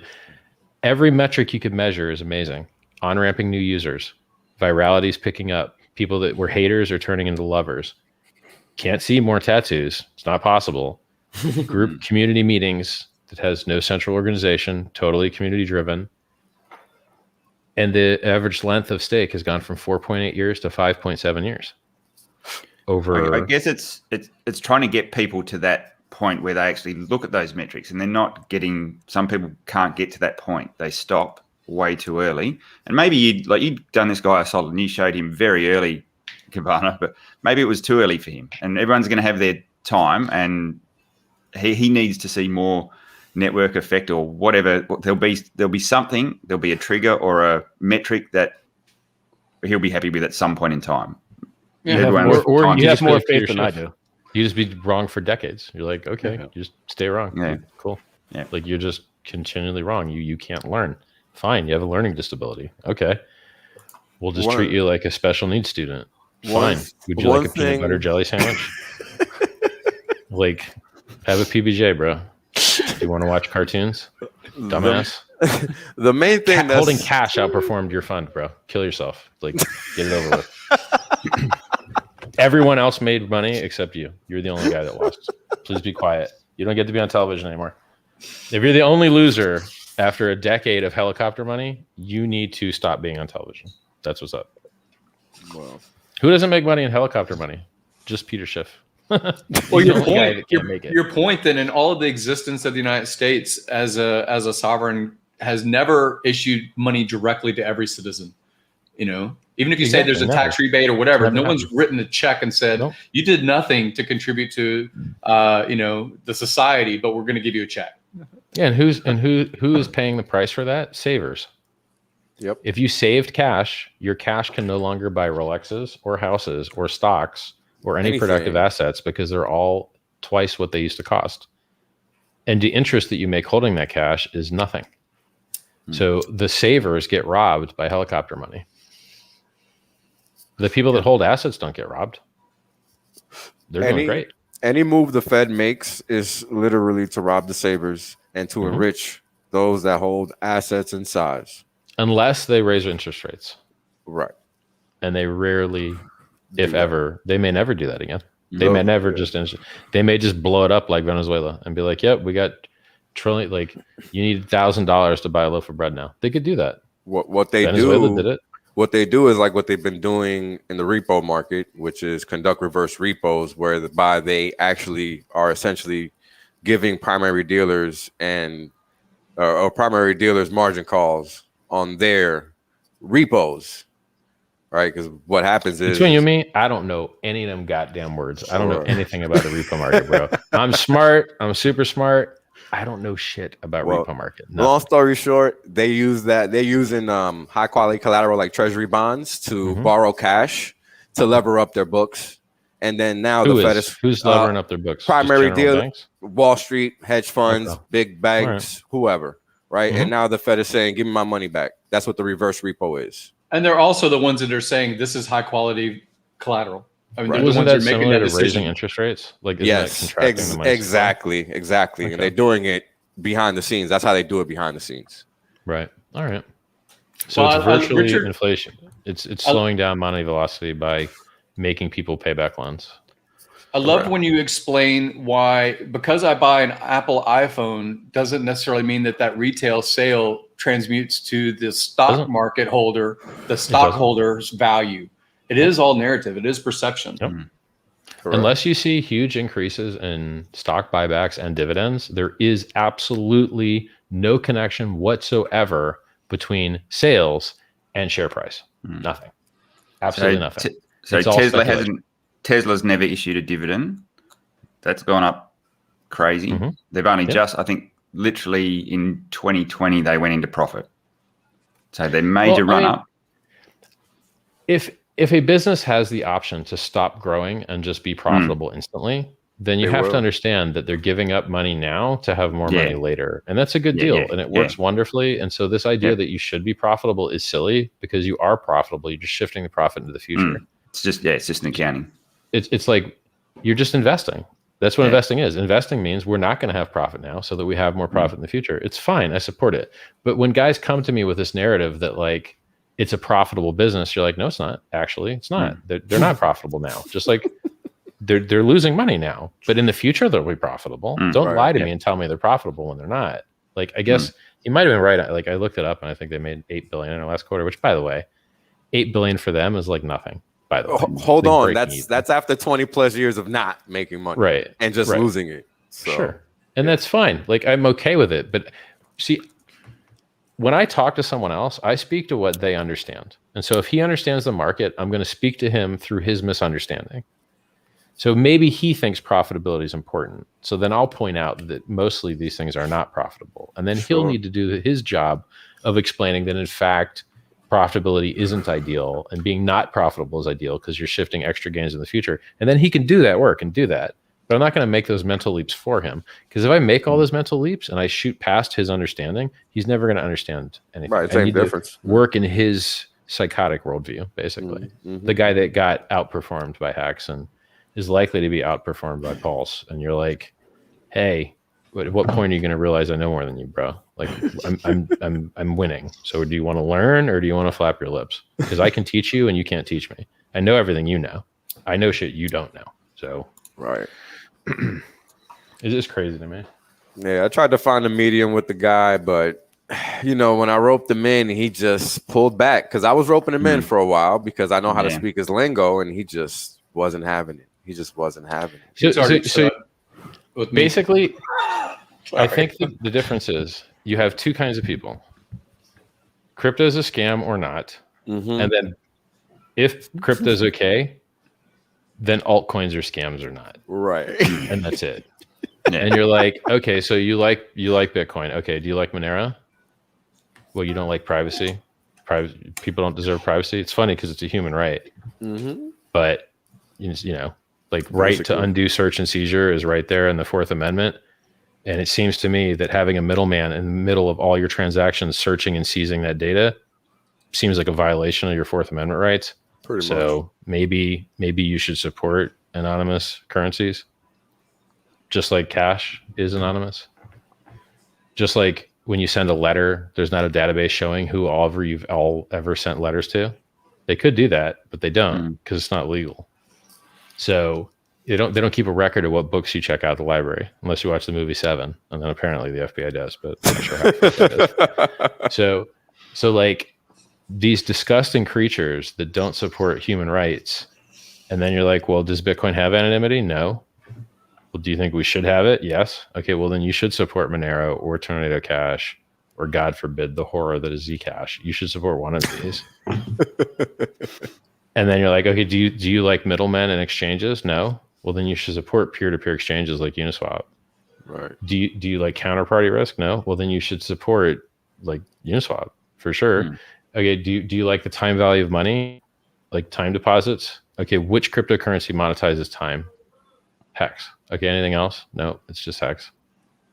So what, you don't want to replace that product at the bank? The bank has a forever lock on time deposits now. The bank is the only place that you can monetize time now. So peer-to-peer cryptocurrencies aren't allowed to do that. Well, yeah, they should be allowed to do that. And I did that, and it's awesome.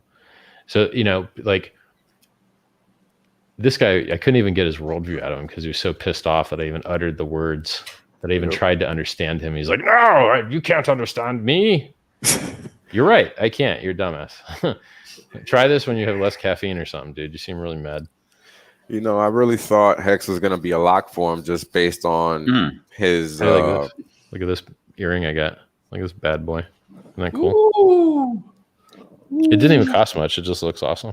So you saw Wales, you were saying you thought you had a lock on him because of lingo? Well, not so much as a common lingo, but just based on how he likes to construct his portfolios for the long term. And then when I started pinning that, he literally backed out of it, saying, "Oh, well, just because it says 10,000 days doesn't mean I'm holding something for 10,000." I'm like, really? But you've been holding it. Like, the next thing I was going to attack was, well, so you're going to sit here and tell me that you haven't been holding Apple since it was 20 cents in 2003 or whatever? Like, that's what you're telling me? Because that seems like 10,000 fucking days to me, right? So what I like when Richard explains the self-balancing, the nature of the product that has nothing to do with the founder, even though the founder is, influential in the space and things like that, is, you are virtually lending. You are deciding that you want to capture inflation. And because you are deciding the term, you reap that reward. And yet the people that have the optionality of being liquid and selling into that market and that demand, they are effectively being debased by that inflation, right? They're suffering the penalty of they're unlocked, but they're reaping the reward of the access to cash if they want to exit, right? It's very simple. It's Bitcoin mining, except it doesn't destroy the environment and you don't enrich chip manufacturers. The contract replaces the mining. That's it. Yep. It's the same thing as Bitcoin mining. Bitcoin miners earn inflation by destroying the environment and dumping the price. Hex stakers earn inflation by not destroying the environment and not dumping the price. So the Bitcoin miner is always in a liquid position, though. They don't have a lock. We do have a lock. I like the staking. They're not. They're not in a liquid position because they have to sell nearly all of their profits in order to pay for their overhead. It's true. And so, like, their optionality in regards to whether they sell or not barely even exists because they have to sell. And then the money that they put into infrastructure also goes to zero because it gets replaced by a more efficient architecture. Right. So in HEX, as a staker, replace it in Bitcoin mining, your equipment is depreciating to zero and you are being outperformed by new guys. In HEX, old guys outperform new guys because new guys pay a higher share price. And so they're opposites. So HEX is a superior system than Bitcoin mining. It is a superior system to handing out inflation. It is better for the environment. It delays gratification, which is the key to all personal development. It is a vastly superior design and architecture. And I just wish that people would go to hex.com/techspecs and just read it. And it shows all the analogies between the two. And there's a lot of things that Hexicans don't talk about and I barely talk about, which are actually really cool concepts on that page. For instance, the concept that in Bitcoin, people brag about the hash rate as though that were actual security. And they say that the network is more protected the larger that number is. Okay, well, it's not true because all the bugs you get aren't hash rate related, but whatever. We also have a market cap that protects our price, and that is share price times T shares. And when you multiply share price times T shares, you actually get T share market cap, which I've never heard anyone ever talk about ever, including me. I never talk about it. You guys don't talk about it. Nobody ever talks about it. But if you want to talk about people defending the price, here is how much delayed gratification energy has gone into holding this price up. There's the number of shares that exist and there's their value, and that is an equivalent to some degree of hash rate. There's these other cool analogy things that like no one ever talks about that, I don't know, maybe if we talked about them more, people would understand it easier or something. I don't know. What I'm thinking about, and a way to help bridge these people that do believe in Bitcoin is You just take them from the Bitcoin analogy and you take them step by step. Okay, what if Bitcoin mining was free? You didn't have to pay for electricity and you didn't have to pay for mining hardware. And what if instead you had to like not spend your coins for a while? Would that break Bitcoin? Would Bitcoin break? Would it fail? Apparently. No, it'd probably be okay. It'd probably be okay. Right? Well, sure. Like, yeah, I haven't figured it out, right? Like, I don't have this figured out, but there should be some analogy where you can take them from what they already believe and change a couple things and land where Hex is and be like, see, do you see how easy the changes are? We just made like 3 or 4 changes. They're nearly identical things. And this talking about like, you're not even your own network. Well, Bitcoin's not its own network either, asshole. It runs on the internet, and the internet is run by other people's servers. It also runs on some other shit, fuckboy. So yeah, if everyone turns off the fucking port, I don't know, 8333, I can't even remember what fucking port Bitcoin runs on. If everyone turns that port off, Bitcoin fucking goes down. So tell me more about having your own network, bitch. And by the way, Bitcoin's not even its own software. It uses LevelDB for its database code. It uses Qt for its GUI code. I could go down through the fucking list of other things it's built on. It's not even its own database. It uses LevelDB. What kind of stupidity is this? It's like, you're not even your own electricity company. You know, you're fucking Apple, but you don't even own the electricity company. What's up with that? Apple doesn't even make their own chips. They don't even own Intel. They finally do make their own chips, but you get the idea. Like, it's just so stupid. Like, what you have to own the whole stack, every layer of abstraction. So I have to own the road, the truck, the billing system, the fucking currency, the company that pays the guy, the school that trained him. Like, it's so retarded that you can't choose a stack to specialize in. You have to own every part of the stack. And you want to point out to the guy, you're like, who makes all the money? The people at the endpoints. Okay, who's more of an endpoint, Hex or Ethereum? Hex is. Okay, and Hex is multi-chain? Yeah, Hex is going to be multi-chain in a couple months. Okay, so who do you think is going to make more money? The endpoints that are close to the money or the fucking dumb pipe in the middle? Probably the endpoints. This is when Netflix makes more than Comcast. Right. This is why Amazon makes more than Comcast. And FedEx. And Amazon would not exist without FedEx and electricity companies and internet service providers. They wouldn't have customers. They need the internet to bring that stuff to the customers. So I point out the stratification of value capture in any industry, and people are like, you're not even your own chain. Okay, man. Do you want me to tell you how many other things aren't their own chain? USDT is not its own chain. USDC is not its own chain. I could go through the list of the billions of dollars of value that's not their own chain, and then tell me exactly why that's worse. Doesn't make sense. Like, the dude's retarded. I wish he would be shut the fuck up long enough for me to educate him, but he wanted to check nuts and lose. So whatever. Dumbass. Yeah, I was very disappointed. I really thought it was going to go differently. In my so did I, man. So did I. Hey, if he wants to invest into technology, that short platform would be pretty awesome. Oh my God, please. Well, it's not short. Please, awesome. There's not going to be much better tech to invest in because shorting Hex is going to sure as hell generate a lot of fees. Please short it. God, please short it. Look at the chart, bro. Put it on linear. Don't put it on log. Put it on linear. Obvious short, bro. Obvious short. It's a vertical line. It wouldn't short a vertical line. Yeah. Short it. I hope he gets so wrecked, dude. Please. Yeah, so Gary, how do we arrange this meeting with your 50K? Yeah. He wants to. If he's going to throw brand and influence, he's going to publicize the fact that he's going to build the short platform of the decade. You guys, everybody should come on board. I'll there's do other it. There's other platforms where you should be able to use options. Like, I don't know. There's something called like OPYN that does options. Oh, I've heard of it. So you could go call those guys and be like, hey, just add the Hex contract to your stupid whatever you're doing so that people could short it, please. Like there are ways to short ERC20s, but just not Hex. So if you beg and plead with whoever those guys are, like, hey, look, it's a vertical chart. People want to short it. If you beg and plead with those guys, someone should be able to allow you to short Hex. But it's very important that it's spot settled. It's very important. Gotta be spot. When you get liquidated, you have to settle in spot. No derivative crap making the house platform rich or whatever. Well, that's basically why I held silver stupidly for 10 years was because paper price is spot, not the buy back the coin is spot. I know your narrative about anti-metals, but I was believing that narrative in 2009, 10. And got a new watch. My pirate treasure is not worth what I put into it. This watch is made of metal. Made of white gold. Let's take a look at it. Oh, you guys aren't going to be able to see crap because like the screen sucks. Look at this. That's not an Invicta. Daytona. RB. Blue little numbers on there.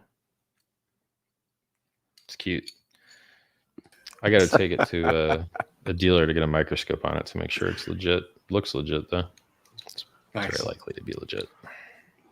I paid. So when are you going to be on stage? Is it after PulseChain launches? When are we going to see you in a Malta or, Craig Wright in the audience calling you not Satoshi? Because I heard a narrative the other day that Richard is Satoshi, and it was Trayvon talking about Richard being Satoshi. Oh yeah, I've heard that rumor too. That was fun. He's like, I don't know, man. I don't know. If you look at the chart of Bitcoin laid over this, it's like Richard came up with it 10 years later and says, "Oh yeah, you got to stake it." It's so much better. It's so much better. How many people could have bought Bitcoin at $1 and been locked in and forced to delay gratification and made so much money? They wouldn't be able to trade and lose everything. They wouldn't be able to sell the bottom and lose everything. If you could have locked up your money in Bitcoin, so many more people would be millionaires and the value of Bitcoin would be so much higher. But instead what happens is the people that get rich are the trading houses, the Coinbases, the BitMEXs. Everyone gets wrecked. And who makes all the money? The house makes all the money. Yep. And so HEX shuts that horrible victimization down and enriches the users at the cost of the disgusting middlemen. And it's beautiful. And it should be respected. And without going this guy in Australia that is robbing everybody. Yep. Guess what? How do you think he's losing all the money he's stealing from people? He's sending it right to FTX and losing it. Wow. The only way you can get a lot of money every month from your subscribers and lose it all is if you have a gambling addiction. And he has a gambling addiction. And he gambles that money away over and over and over again and has to go get loans from other people that never get paid back. And guess what? He could, who else did that? Quadriga CX. Guy owns an exchange, successful exchange, making tons of money. It don't matter how much money you make when you get liquidated. It is easy to get liquidated, man. Easy. And people think 5X is low leverage. It ain't. It ain't low. Half X ain't low. 0.5X leverage ain't low. You'd already be liquidated at 65K down to 30. Were you around when the time lock element, was that always an option in Bitcoin? And why was that put in there instead of a staking option? Why was the time lock of Bitcoin created? This watch sounds funky. It's jiggling a little bit more than it should. My other watches don't do this. I'm a little bit worried about this one. Maybe it's a Rolex. Rolex. I don't know what's going on here, man. I ain't supposed to make that noise. What was your question? Time locking in Bitcoin? Yeah. So in Bitcoin, why was that developed if it wasn't original code? I'm not familiar. And then why wasn't staking? What are you talking about? Check lock time verify? Wasn't there you can lock your coins in Bitcoin for some amount of time, can't you? Yeah, it's called check lock time verify. It was added to the code by this Canadian dude who I've met, whose name escapes me currently. And it's useful for Lightning Network. So you couldn't have Lightning Network without check lock time verify. And I'm not sure whether multi-sig uses it or not. I don't think it does. So basically the only useful thing check lock time verify is good for is Lightning Network, or if you just want to deprive yourself of your money for some time, which is similar to a degree to what time lock safes do. Like at 7-Eleven, there's a time lock safe. So you go in to rob it and the lady's like, I'm glad you're here robbing me, but I got to press a button and wait 30 minutes for that to open. So you're going to have to sit here and rob us for an extra 30. Sorry, man. But it's very few people use it. There's other features Bitcoin has that no one uses and that just aren't worth talking about. Can you comment? The scripting system of Bitcoin can actually be extended to do more than it does, but no one cares. Costs too much. While you're on camera and while we're all excited for the next decade over PulseChain, can you comment about the hurdles that Ethereum is going to have if they're trying to go to a proof of stake and why that's taken so long? Because it obviously this may never make it. Like it may never launch. Yeah, it's hard. So when Ethereum 2.0, first of all, there's massive centralization. We've already seen over 100,000 Ethereum get lost due to other people giving their coins to some other people to mine it, because you have to have $64,000 to mine it. And then if you give them if you have the 64 grand worth of Ethereum to be a validator, you now have bought yourself the job of being a network admin, server admin, and hoping you don't have a bit flip from a cosmic ray, and hoping that you don't have downtime because you'll lose money. And so for 64 grand, you bought yourself a full-time job that might cost you money. And so people, what do? They hand their money to somebody else to do that hard work. And then what do those people do? They steal the money or lose the money. So the staking in Ethereum 2.0 is garbage. And the number of bugs that network's going to have, there's going to be bugs, in my opinion. And people are going to lose money on that bugs. And I don't like it so much. So I'd rather stick with what we know has already been battle hardened and battle tested, and have a better proof of stake system where you're not introducing centralization and people continue to hold their own keys. It's vastly superior. So we're beating Ethereum with PulseChain.com. We're beating Ethereum to market with their own product better than what their planned product is. So it's just awesome. I think the point you brought up on Ivan on tech was awesome, and something I'd never considered was you spoke about having a single or a narrow band channel for the bridge. And if the floodgates were opened, we could actually, PulseChain would have the capacity to actually overwhelm the Ethereum blockchain. That was something I hadn't even considered, and yeah, I guess it puts you in a little bit of I didn't want to make that public, but I let it slip. So yes, if they want to fuck about, they should be friendly, and we should be friendly, and we can all go to the moon together. While you're here for a moment, can you comment, because you did Twitter about it with Crypto Beetles and Monarch's relationship? You just made something about that. Can you comment what that is? Well, I mean, Monarch is going to support Pulse on their wallet and other things that they are doing, and that's awesome. I mean, those guys care about low fees and introducing freedom to people and putting people's keys into their own hands. And so, Beetles is a really cool dude. And, Monarch wallet works good. There's a couple suggestions I improved where they should change the font on the keys. When you read a key, like O shouldn't look similar to 0. I hate that. I want a fucking line through my 0. Okay. I don't want to guess whether this is an O or 0. I absolutely hate it. Or L versus capital I, things like that. Just hate that. So choose a good font, and then, when you set up a wallet on there, it doesn't make you verify that you did save your keys correctly. It just kind of says, if you click yes, it's enough. But I think users lie. And so you really want to force them to make sure that they wrote down their keys. So you really want them to have to put them back in again. So those are 2 features that I suggested. But I've never heard any complaints about their wallet or anything having to do with those guys. I mean, they support showing people their ZK sync balance. So when HEX airdropped their users, or when the HEX airdrop was done to their users, they showed the balances in their wallets. I think it was the first wallet in the world to actually show layer 2 balances. I don't know of any other wallet, mobile wallet, that does that, or any wallet really. The only way to see L2 balances is to go to the L2 network and look on their website.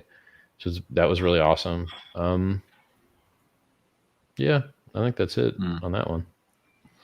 And we've had our first team come out and publicly say that they're going to come across to Pulse and support Pulse, the guys at TrustSwap. Yeah, I've seen some other people. There's a lot of people interested because they see the opportunity. Yep.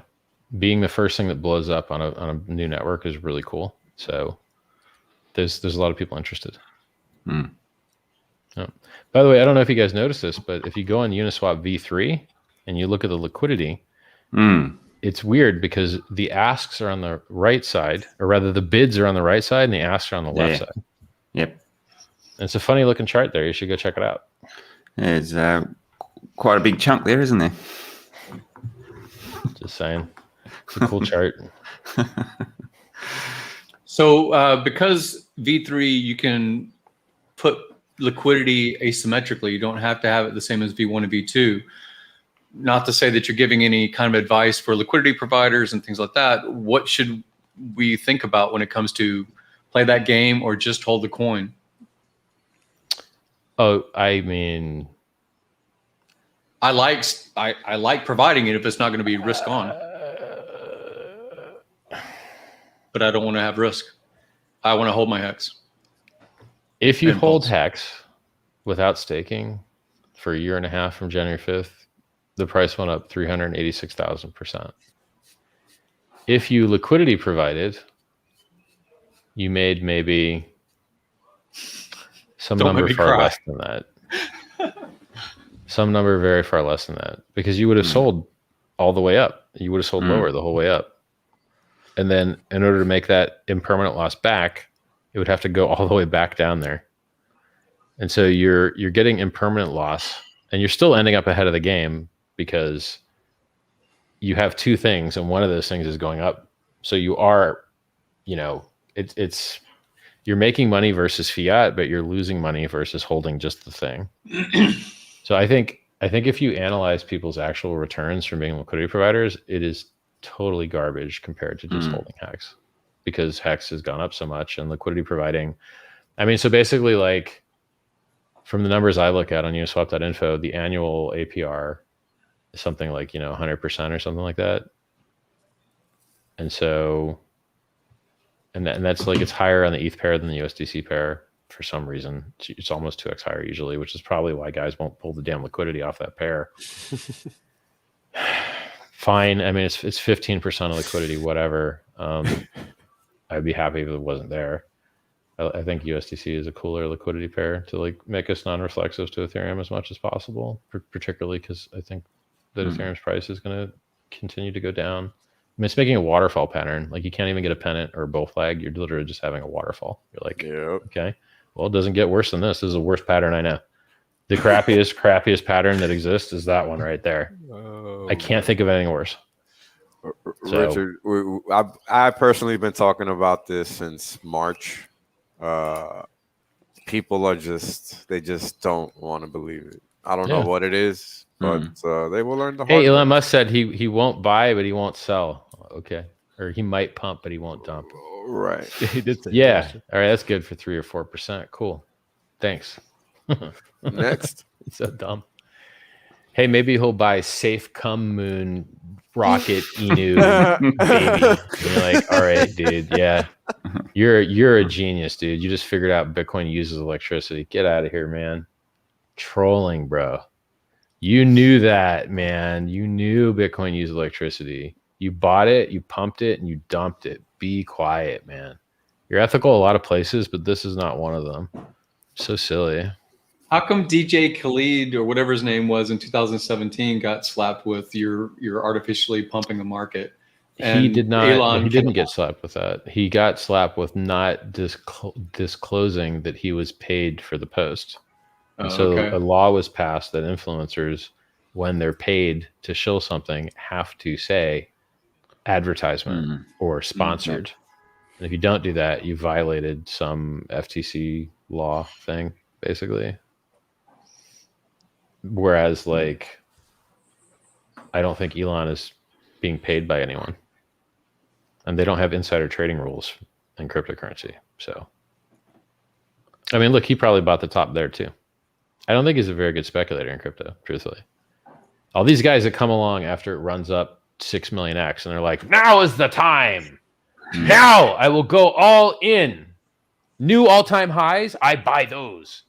And you're like, bro, but you could have bought the dip though.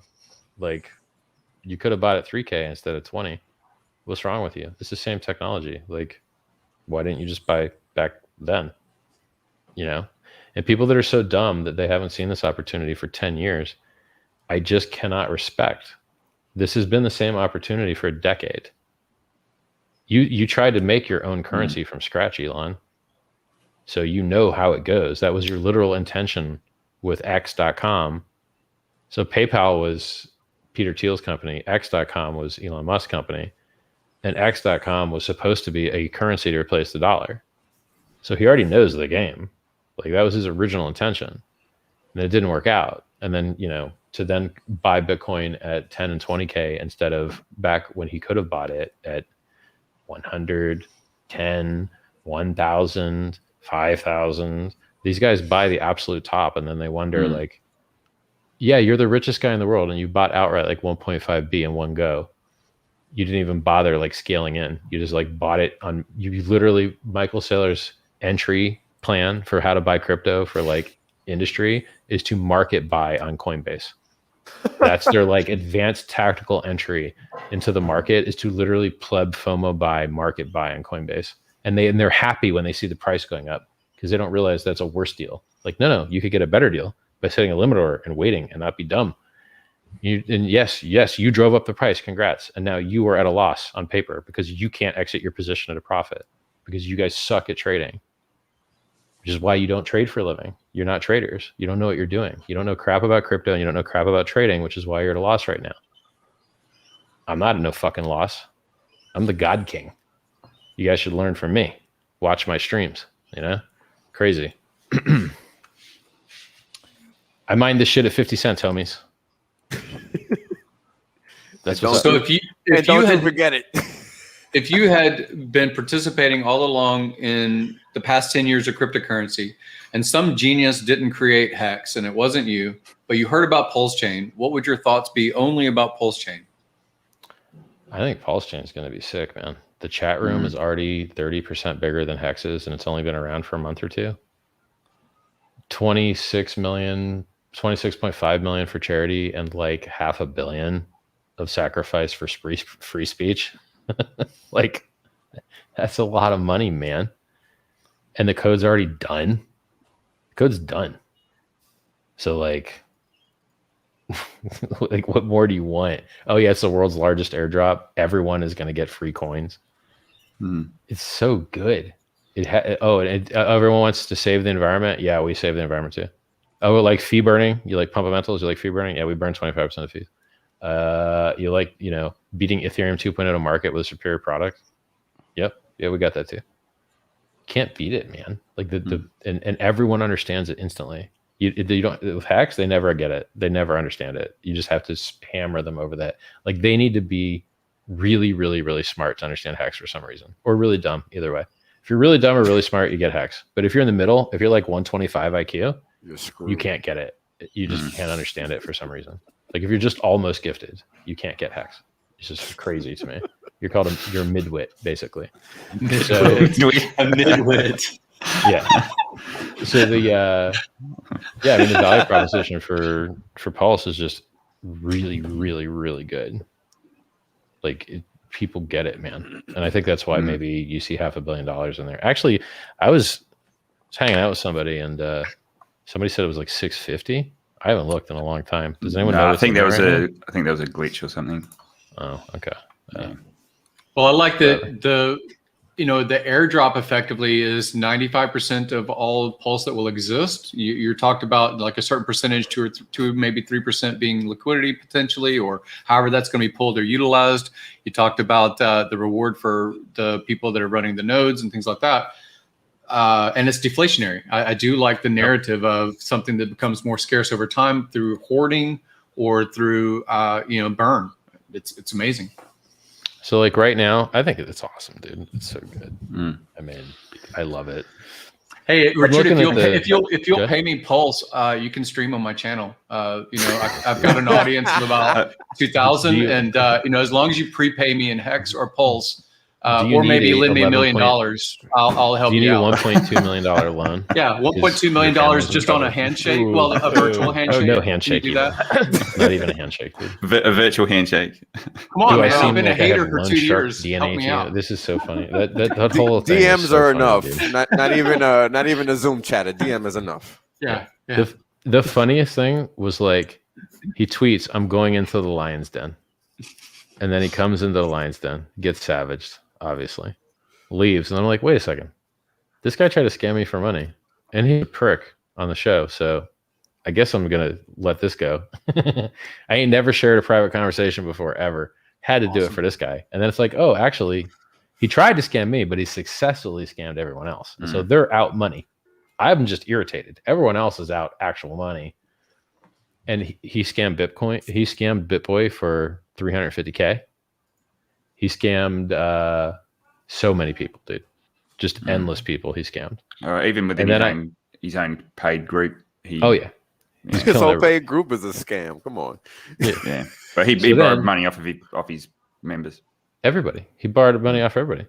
So then I had to go on his tweet and be like, enters lion den, dies. It's like, this is a very easy story. Like, that's why you don't go into the lion's den, because you get killed. So his career's like over now. Now here's the sad part. When I say his career is over, his career is not over, because people are stupid. Right. I even got people in the HEX community telling me that we should do a fundraiser for this guy to save him. I swear to God. Oh my God. And then other people in his community are saying, yeah, you know, he just has a problem and we should kick him when he's down. And he's out there, active, persistent threat, victimizing people, harming people actively. And you're like, no. This guy needs to be put down hard so that nobody else falls for this anymore. So when I say his career's over, right now his career's over, but he'll reload these idiots and he'll get money out of these idiots again. Because this is what happens. These successful scammer people, they don't stop scamming, man. It's like a shark that gets a taste of blood. He's going back for the beach. He's going to get some bikini meat. Yeah. So these scammers, man, they get a taste of blood. They keep coming. So unless this guy is actually in jail, I'm pretty sure he's going to keep scamming. And as long as he's on FTX losing all his money, boy, you know, this is the other thing that disgusts me. Let's take FTX, all right? FTX, Sam Bankman-Fried, smart guy. He made a lot of money trading. Okay, where'd that money come from? People that wish he didn't have it. Okay, fine. He took people's money. They lost and he won. Okay. So now what's he doing? He's created a big company. Okay, what's that big company do? It's buying advertisements. It's buying advertisements on esports teams, advertisements on Miami Arena. Okay, and what are those advertisements designed to do? Get people to gamble. Is that good for the people? No. They're going to make money? No. They're going to lose money? Yes. So he gives away 1% of profit. That's 1% of people's pain and horror and suffering. And so there's a lot of people in this world that think that they're good people and doing good in the world, but they're really creating victims left and right. So, you know, I tell people not to trade. I tell people not to trade. I'm happy to see a trading platform exist. So if you have to get wrecked and you have to ignore my advice, I'd rather you get wrecked and ignore my advice here and help something that's amazing than get wrecked and enrich these people. Is just going to roll other people in and have big marketing campaigns to help get other people wrecked the same way that you got wrecked. And so it disgusts me that the most profitable people in cryptocurrency are those that create victims and those that are middlemen. And that is the exact opposite of why cryptocurrency was invented. Cryptocurrency was invented to empower the people and remove middlemen. And the people that make most money on crypto are the people that fucking hurt the user and jump in the middle. And it's disgusting. So hopefully decentralized finance cures that ill, hopefully. Hey, Richard, can I just ask a question about Pulse? This seems to be cropping up a lot in the chats. In terms of total supply, I mean, a lot of money's gone into it goes up as more people sacrifice. So the higher the US dollar value of the sacrifice, the higher the supply will be. So currently where we sit, we've got 600 odd million that's come in. So that's going to far exceed the 1 trillion cap. Good. That we've thought. So hey, that is SHIB correct. Seems to have done just fine with a quadrillion, quintillion, bazillion supply. Who cares? Yeah, I noticed one YouTuber had actually said that everyone would get scaled down to the 1 trillion. Nope. So just Nope. Okay. Not unless there's some bug in the software. If the software can't handle the digits, then we'll scale down. But if the software works with it, we'll just keep the higher numbers. Well, actually, like the human unit bias, you know, even if the number of pulse goes up because there's more participants in the sacrifice, it actually becomes a better narrative to get to a penny. It gets a better narrative to get to $1 than a lower supply. More whales. That's right. Yeah. People like them low numbers. They like to feel rich, and they like to see something's cheap and it could go high. The more zeros, the better. Ain't that right? So people see, you know, lumens at 60 cents. And they see XRP at 60 cents and they see Bitcoin at 40,000. Probably not. It's probably like 32,000, my guess. And then they see HEX, and HEX is only 15 cents. Seems like a good deal. So that unit bias is a thing. And when you have stuff that goes up 10,000x, you got to start with some real low numbers. Or you'll end up at high numbers quickly. It's exciting because if you think about how many Shamus can be in a SeaWorld versus an ocean, right? And again, I'm not saying that you need to have just massive numbers for no sake. It is showing demand. Demand is the sacrifice. The volume is scaling up appropriate for the sacrifice participants. The lion's share of recipients potentially of a political statement, who knows, would be those people that are testifying with their dollars. It's really amazing as far as the scale up of the total pulse volume initially that later deflates. It's really amazing. Well, I mean, the other thing that people don't get is like supply does not matter at all. The only thing that matters is market supply. So if there was a bug in Bitcoin that minted an extra 21 million coins right now, and those coins went into some place that could never be spent, it wouldn't make any difference because they can't be spent. So they can't hit the price. So they can't hit the order book. So they can't remove purchase energy. So like supply that never hits market doesn't mean anything. It may, if people consider it circulating, inflate market cap. But that's it. So like whatever the supply ends up being in Pulse, that number doesn't matter. The number that matters is, are people going to sell it? Okay, well, how many are going to sell? And then that's the actual supply that matters as far as price is concerned. I mean, even in HEX, like the supply matters a little bit because it amplifies the interest. So for instance, in the early days of HEX, the interest was very low. I mean, you're talking 1%, 2%, 3% in the very beginning because the supply wasn't that high. But now that the supply is higher and there's only 10% staked, you're getting 37. There was a 65% payout day like yesterday. It was 65% on average 65. So like if you were long-term staker, you're at 95, 100% payout APR just that day. That's really good, man. So, in HEX, there is some sensitivity to like quantity of coins that are out there, but there's not in Pulse because you're not even inflating the supply based on how many coins there are because there is no inflation. There's only deflation. So like in that system, the number of coins that there are, I think it's more important that it's going to end up with like a low price, like Gary was saying. So like, I think that's the most important part of it. Because these ideas of like, would Bitcoin be better or worse if the coin count were 10 times higher? It would probably be better. Like you saw it when I fell for the millibits trick, right? On live stream. That was amazing.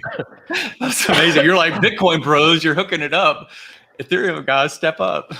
That's awesome. I was like, yeah, man, $300 million came in on the Bitcoin side. This blew my mind. I didn't know you guys were going to beat the Ethereum guys. I really didn't expect this at all. Oh, it's 1,000 times less.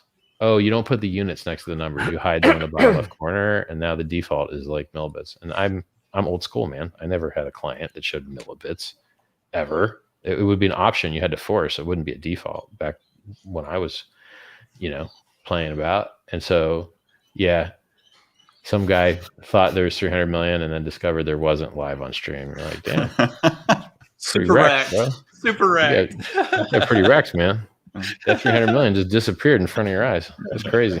That was awesome. That was so fun. Yeah. Watching now I think 12 or 14 million has come in on the Bitcoin side, I think. If you're using a watch only address in Electrum, you should upgrade to this new 4.15 because it solves the lag, because something like 42,000 addresses have been created.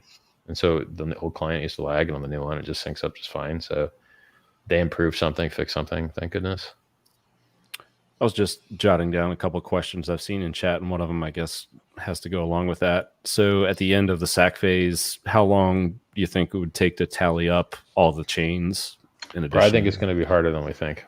Yeah. I think it's going to be a little bit harder than we think. I mean, I got a guy working on it. But I mean, it's like this, right? It's very easy for me to print the derivation of 100,000 addresses out, or any number up to 2 billion is how far the derivation is valid. So I can, very easily print and even shard the printing process across multiple machines any number up to 2 billion of derived addresses from basically anything that we are making addresses for.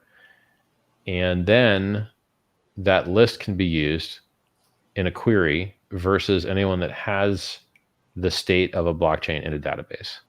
And so if you have the state of the blockchain in a database, which every blockchain uses a database internally, like for instance, Parity uses RocksDB and Geth uses LevelDB. And so you can take that LevelDB and do an intersection query for addresses that have balances with the derived address list. And then you will have a complete list of all of the economic energy sent to the addresses that are valid on that chain. And so, from my perspective, there are ways to query historical chain state. Like Google has a history of Ethereum. You can use that. You could like Google Big Data or something, or BigQuery. I can't remember the exact product title. And then, other chains, they don't have the same thing. So you might have to dump the DB locally, like ADA. Not sure what they use internally for database. You just dump the DB locally, run your intersect query, and you're going to get all the balances. So maybe it's not as hard, but like you do need to have a dev do it. It is not something that Joe Blow average user is going to be able to do because the tooling is just garbage.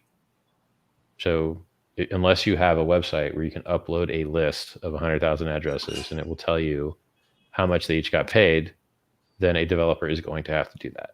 So there is a little, if I had to guess,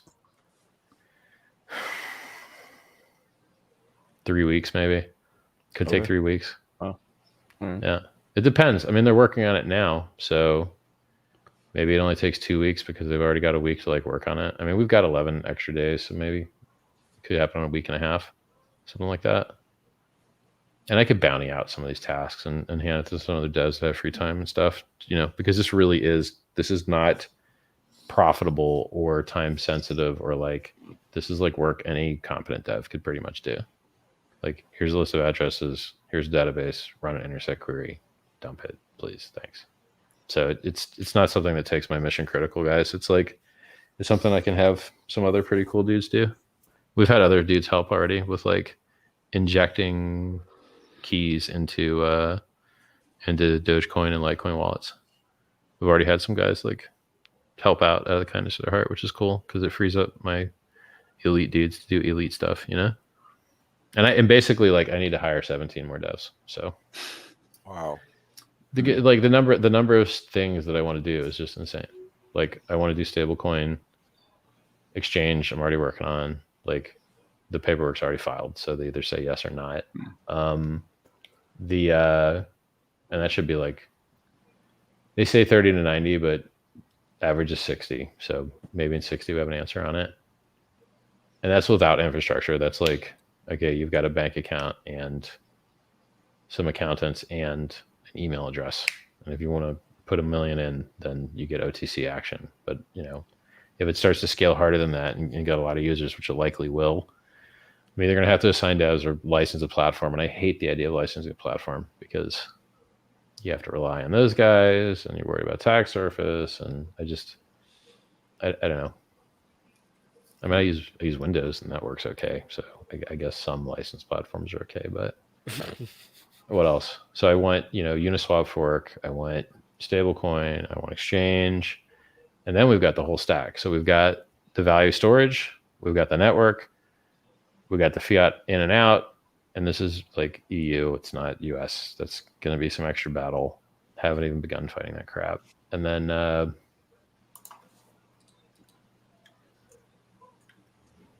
stable network, HEX, value storage. Am I missing anything? Oh yeah, Uniswap fork. Yeah. So I think that's it. Like, you're good. Like, what else would you want in crypto? Like Tornado Cash is already, contracts are going to come over. So if those guys don't have a front end, there already kind of is one, because we built one for HEX before, and I think it would be easily transmutable to support Ethereum instead of ERC20. So like, we have all the components. If you have a censorship resistant network, fiat on ramps and off ramps, the best value storage application that's ever existed, and anonymity, and counterparty risk-free trading, you're done. The only thing that's left is like a MetaMask replacement. You could fork MetaMask up to 10,000 users, and then you might be able to shard them geographically to like get around the restriction. I haven't read the license completely. And then you have the whole stack. You never have to talk about anything else anymore. Like Bitcoin doesn't exist, Ethereum doesn't exist. There's just HEX, there's just Pulse, and that's it. And then everyone else can go like languish, and we can take over. It's kind of the goal, because everyone was such a prick. Like everyone was a prick. Everyone is unfair and shitty. And she's like, all right, be unfair and shitty. You just drive me to greatness. It's all good. You can fill out government paperwork. I can fill out government paperwork. You think you're special? You're not special. You think you got more money than me? Probably not. So, you know, like, yeah, that's where it's at. We're here to take over, man. We're here to take over. Now, standard disclaimer, have no expectation of profit from the work of others. You know, you want this stuff to be better, make it better on your own. You want marketing, do marketing. You want liquidity, go be liquidity. You know, don't look at me. Everybody has that same mentality, Richard. You got to know. When we were out there in Vegas, it was just a different level of energy. I don't think anybody's experienced that before, because it was just genuine people, right? Being themselves. It's not just people behind a screen, behind an avatar, etc. It's real people. These are who these people are, right? So the level of energy within the community has now been elevated. Right. And we're all just out here playing our role, and everybody's realizing that they all have a role to play. We're all here to aim high, right? Because HEX is giving us the ability to do so. And a lot of people are creating a lot of plans and just trying to do different things now ever since Vegas. It's a beautiful thing, man. So everybody's taking your cue, right? Because it's not even about following. It's about taking action. And that's what everybody's doing. You guys all got a ton of money. So everybody in HEX is rich now. So like, hey, since everybody's rich, make it happen. Go find some ads that work. Go ahead. You know, charge people to teach them how to use this stuff. Charge people to, you know, something like add value, and then give people value and get them in or something. You know, for sure. I have a little bit of a technical question. It is about your or whomever is the deciding party about the initial, if it's a certain number of nodes, if it's the validators, what is their KYC, what is their KYC, what is their, you know, make sure that they have, I mean, whatever you think of. If we're going to delegate, does that KYC? What? Is it an anonymous fluffy pony? Is it, you know, I don't know if it's an avatar. We do have community people that have data centers. What? I just don't know how KYC. It's an open source peer-to-peer network. Either you have enough stake to be in the top 33 or you don't. If you do, you get to be a validator. If you don't, you don't. It's peer-to-peer open source. There's no middlemen. There's no admin keys. There's no AML. There's no KYC. There's no governing fucking council. There's no DAO. There's no voting. There's none of that shit. It's peer-to-peer open source, man. So it's spec if you've got enough, what you're running? There's 33 validators. If you're the only guy that wants to be a validator, then you'll be the only validator. If another guy decides he wants to be a validator, he gets to be one too. Everyone gets to be a validator until that set of 33 fills up. And then if you want to be one of the 33, you got to bump one of them other guys off. How are you going to bump them off? By having more stake. How are you going to get stake? Buy it or have it delegated to you from someone else. So you can either be popular or have a lot of money. Those are your options. But ain't no goddamn middleman, and there ain't no AML, and there ain't no KYC, and there ain't none of that shit. Right. None of that. So, you know, sure is not. Popular people if are you often fill out AML KYC, that ain't no fucking crypto, man. That's It's not. It's not. And I talk about that all the time. Because people have it confused. I've got a Windows 98 platform. I can be a validator. I'm just saying, isn't there a technical spec? Isn't there a requirement that it has to be double fiber line and, you know, no gateways? You will lose money if you have downtime. You will lose money if a cosmic ray bit flips your shit. It is a job. You are going to be a server admin. You are going to be a system admin. You are going to be a network engineer. If your shit gets DDoS, you're going to lose money. So it ain't easy, man. Like, you actually have to not suck to do it. Mm-hmm. So I don't even know when there might be 33 validators. Like, there might just be like 10 when we start. I don't know. You know, it's like whoever wants to be a validator, go ahead. So this is how networks actually peer-to-peer open source grassroots networks. This is how they evolve, So, well, this was an easy question to answer. This was real easy. So everyone gets we are trying to 33 support some community people that Yeah. are Now, willing to be. You want to know public. why we chose 33? Because BSC has 21 and 33 is my favorite number, and more seems better. You could literally pull this number out of your ass because it's basically my statement is like if you have more validators, your average quality of validator is going to go down because you have more of the not best ones. I think Jesus was 33 years old. Was it? Was, yeah. Nice. I mean, who knows how old he is now? I mean, he's probably really old now, right? He's probably like 20, 21 plus 33. So yeah, like even, I mean, if we learn something in testnet that tells us that a different number of validators is better for some reason, then we can change it. But like right now, more than BSC, I like the number 33. We good. Sounds good. Because like EOS has 21, BSC has 21. They probably both have 21 because Satoshi set that number out there and preceded it. And so I just like 33 better. And apparently odd numbers are better. So like, yeah, it's also an odd number. Great. Yeah. Even better if they're prime, right? Prime numbers are I'm not sure. I mean, you're just trying to make it so like, I'm not even sure exactly why in this case it's better, but there's how many bridges are needed for Pulse to be amazing? One. Does it require any more than one? Is one best? You just need one that's automated and no central party and all the no admin. I mean, all the beautiful things about a great bridge. I don't Do think we need any other routing? Admin keys. I think that's disgusting. I think that's the opposite of crypto.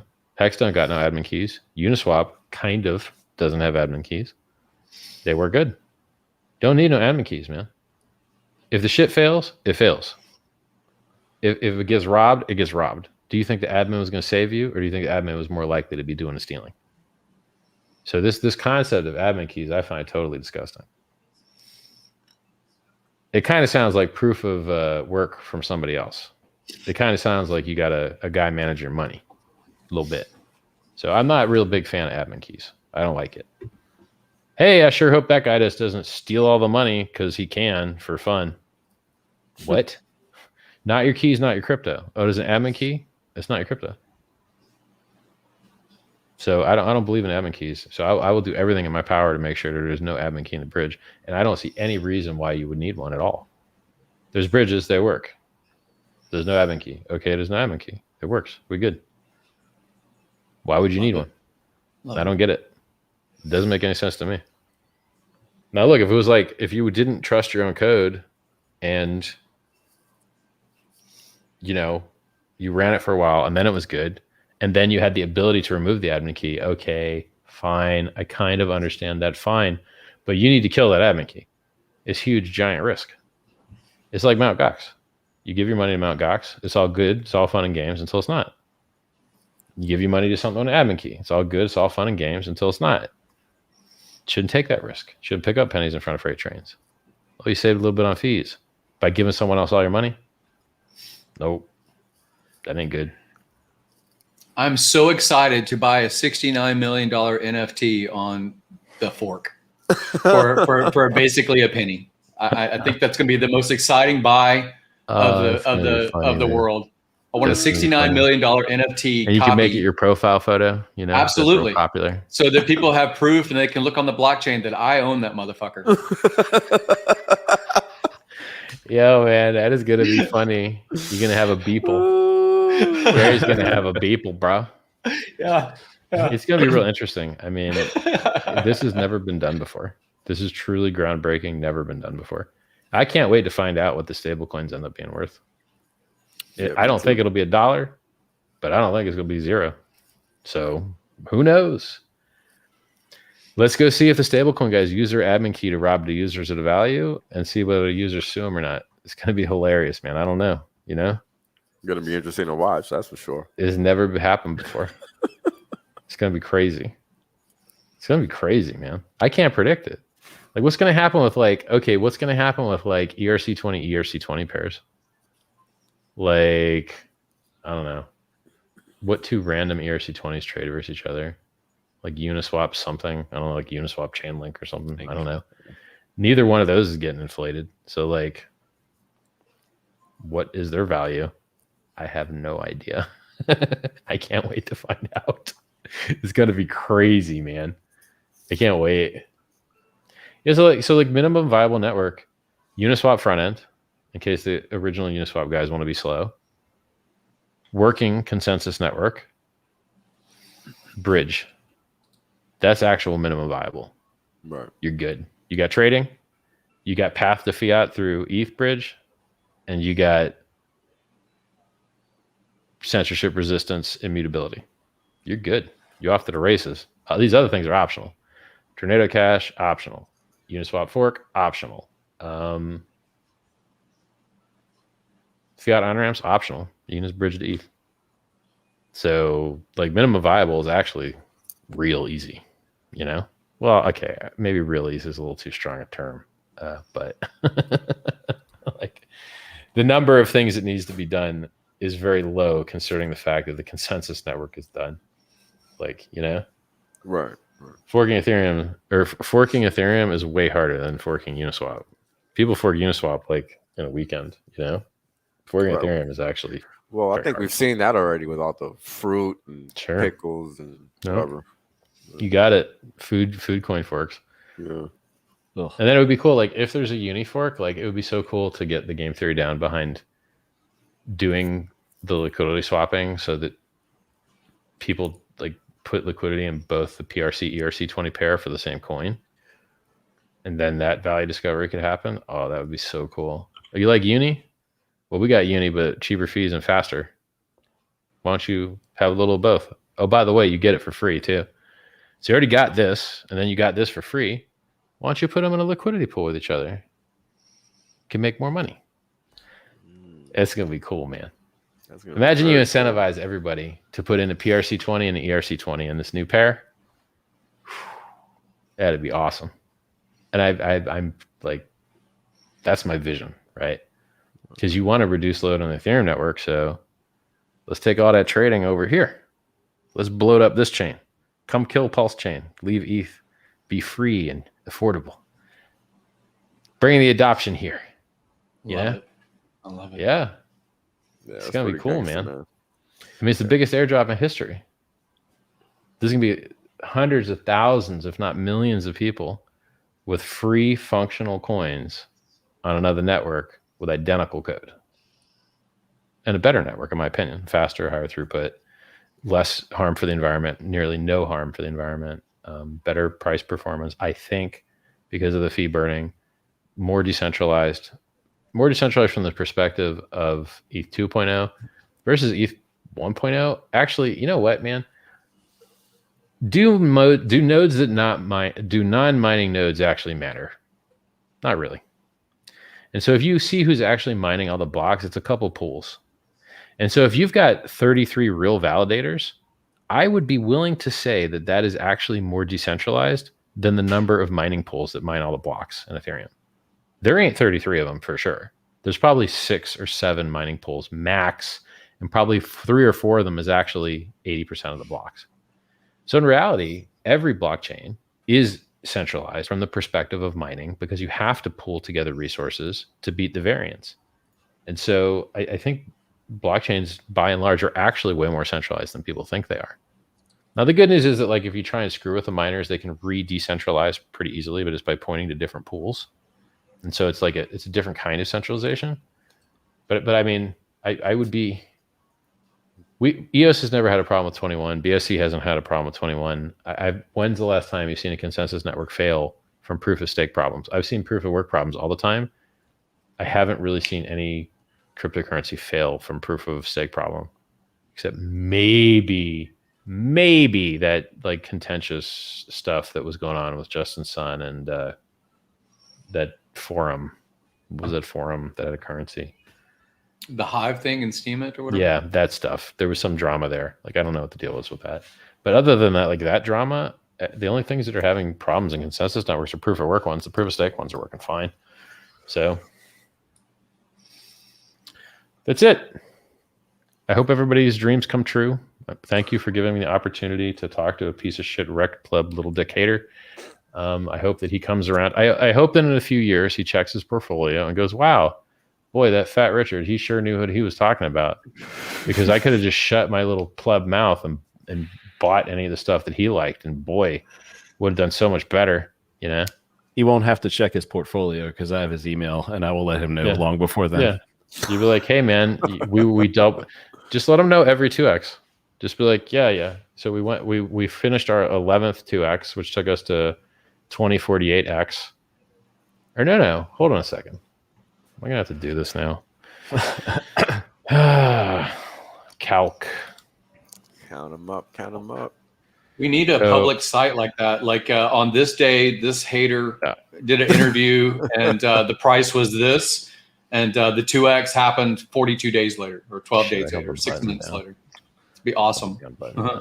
Yeah, like in addition to Coffee's Hex obituaries. Oh yeah, I remember that. That was cool. That was good. It's never running, man. All right, 11 2x's is 2048. And we did already about 4,000, right? Right. So we're basically at our 12th 2x already. So our 12th 2x is 4096. And we did like 386. We did 3,800 something. So we're like still in our 11th 2x, and 4096x will be our 12th 2x. Just email this piece of crap every time we 2x. We're like, hey, you could have sold on a double. Could have sold on a double, dude. How's your portfolio? Could have sold on a double. How's your portfolio, dude?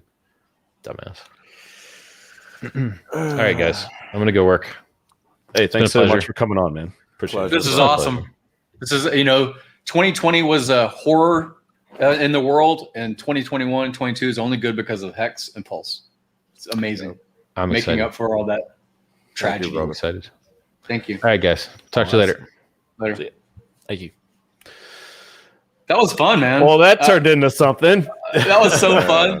Everybody's like DMing me. Like, a lot of people that are not in Hex, honestly, they're like, this is the most epic episode. This is amazing. It's really good. I have people in South America writing me. I got people in all over the world writing me. It's like, this is awesome. This is a great stream. Yeah. I totally unexpected. And I guess those are the best kinds, right?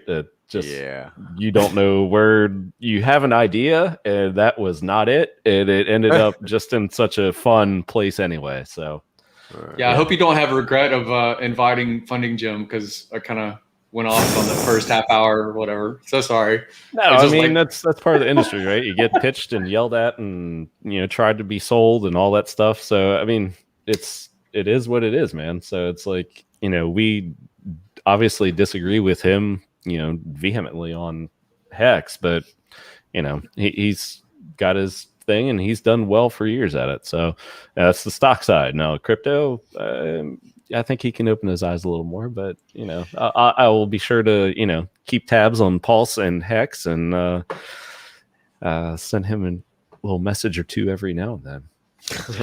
We just need to publish a website on this day. This person hated it, and they had to love it 10 days later. Yep, absolutely. Well, good stuff, man. This went a lot longer than I expected, which is awesome. But before we go, you can shill our stuff. Funding Jim, where can we find you? Right now, look on YouTube, participate in the polls. We are actively searching the real estate in Miami. I've got the LLC lawyers all set. As far as the academy, I've got commitments from people that are influential outside of crypto. I have a meeting on the 25th with, celebrity kind of financial commentators and things like that. So it's going to be really exciting, both as a real estate hold, flip into crypto again, and a campus basically to help people protect their money, the ones that they're new rich. So look on my YouTube channel, Funding Jim. If you just Google Funding Jim, you'll see all platforms I'm on, and I'm easy to find. Awesome. Wales. Yes, sir. You guys can find me at youtube.com/Wales only. t.me/whales only, and on Twitter. Well, that one was the Telegram, t.me. And on Twitter at whales only one, as on the screen. And I'm working on the website, whalesonly.com. Oh, check out. Look out. Yeah. Nice. Yeah. All right. Yeah, and shout out to Jexxa, who was also on. He's on the For sure. The what is the Australian stream? Just the late night show. The late show. The late night. Yeah. So Tuesday mornings, I believe, here in the States, they come on before the Discourse Syndicate show at 10 a.m. We have our happy hour show Fridays at 5. That's me, Motley Investor, Crypto Events, Big Kurkowski. Again, it's Fridays at 5 p.m. So tomorrow at 5 p.m. Eastern. We, informal but informative is kind of what we bill it as. We have a little bit more fun, but I'm sure we'll be talking about this, and perhaps other streams will be talking about this one too. Because it was an outstanding time. Again, totally unexpected, and epic. Just thank you guys for sharing it with the rest of us and Jexxa, and being I know it got a little heated sometimes, but it does that. And I know some people in chat were like, oh my gosh, why is this guy on? But the reality is you want to get out of your echo chamber too. So if you just talk to everyone that is in there, you're not going to understand outside perspectives. So even if you may not agree, it's still healthy to see another point of view and know what you might be up against. So yeah. So just don't be too quick to dismiss. You might end up learning something. You might end up learning how to counteract a point, better discussion tactics. You never know. So, So if I want 7% returns and only pay 2% to a broker, I should go and participate in a fund, is what you're telling me. Basically. Something like that. Outperform the S&P. Okay, I'm good. I'm good. All right. Well, that'll do for today. Again, we got happy hour tomorrow at 5 p.m. Eastern. Thank you to panelist Jexxa, as well as Funding Jim and Whales Only. And I will see you guys tomorrow. And I'm sure you'll see these guys all over the place too. So thanks for watching so much. Highest viewed stream, obviously, we've ever had. So just what a night. Awesome. I'm excited, pumped, and we'll see you soon. Good stuff. Peace.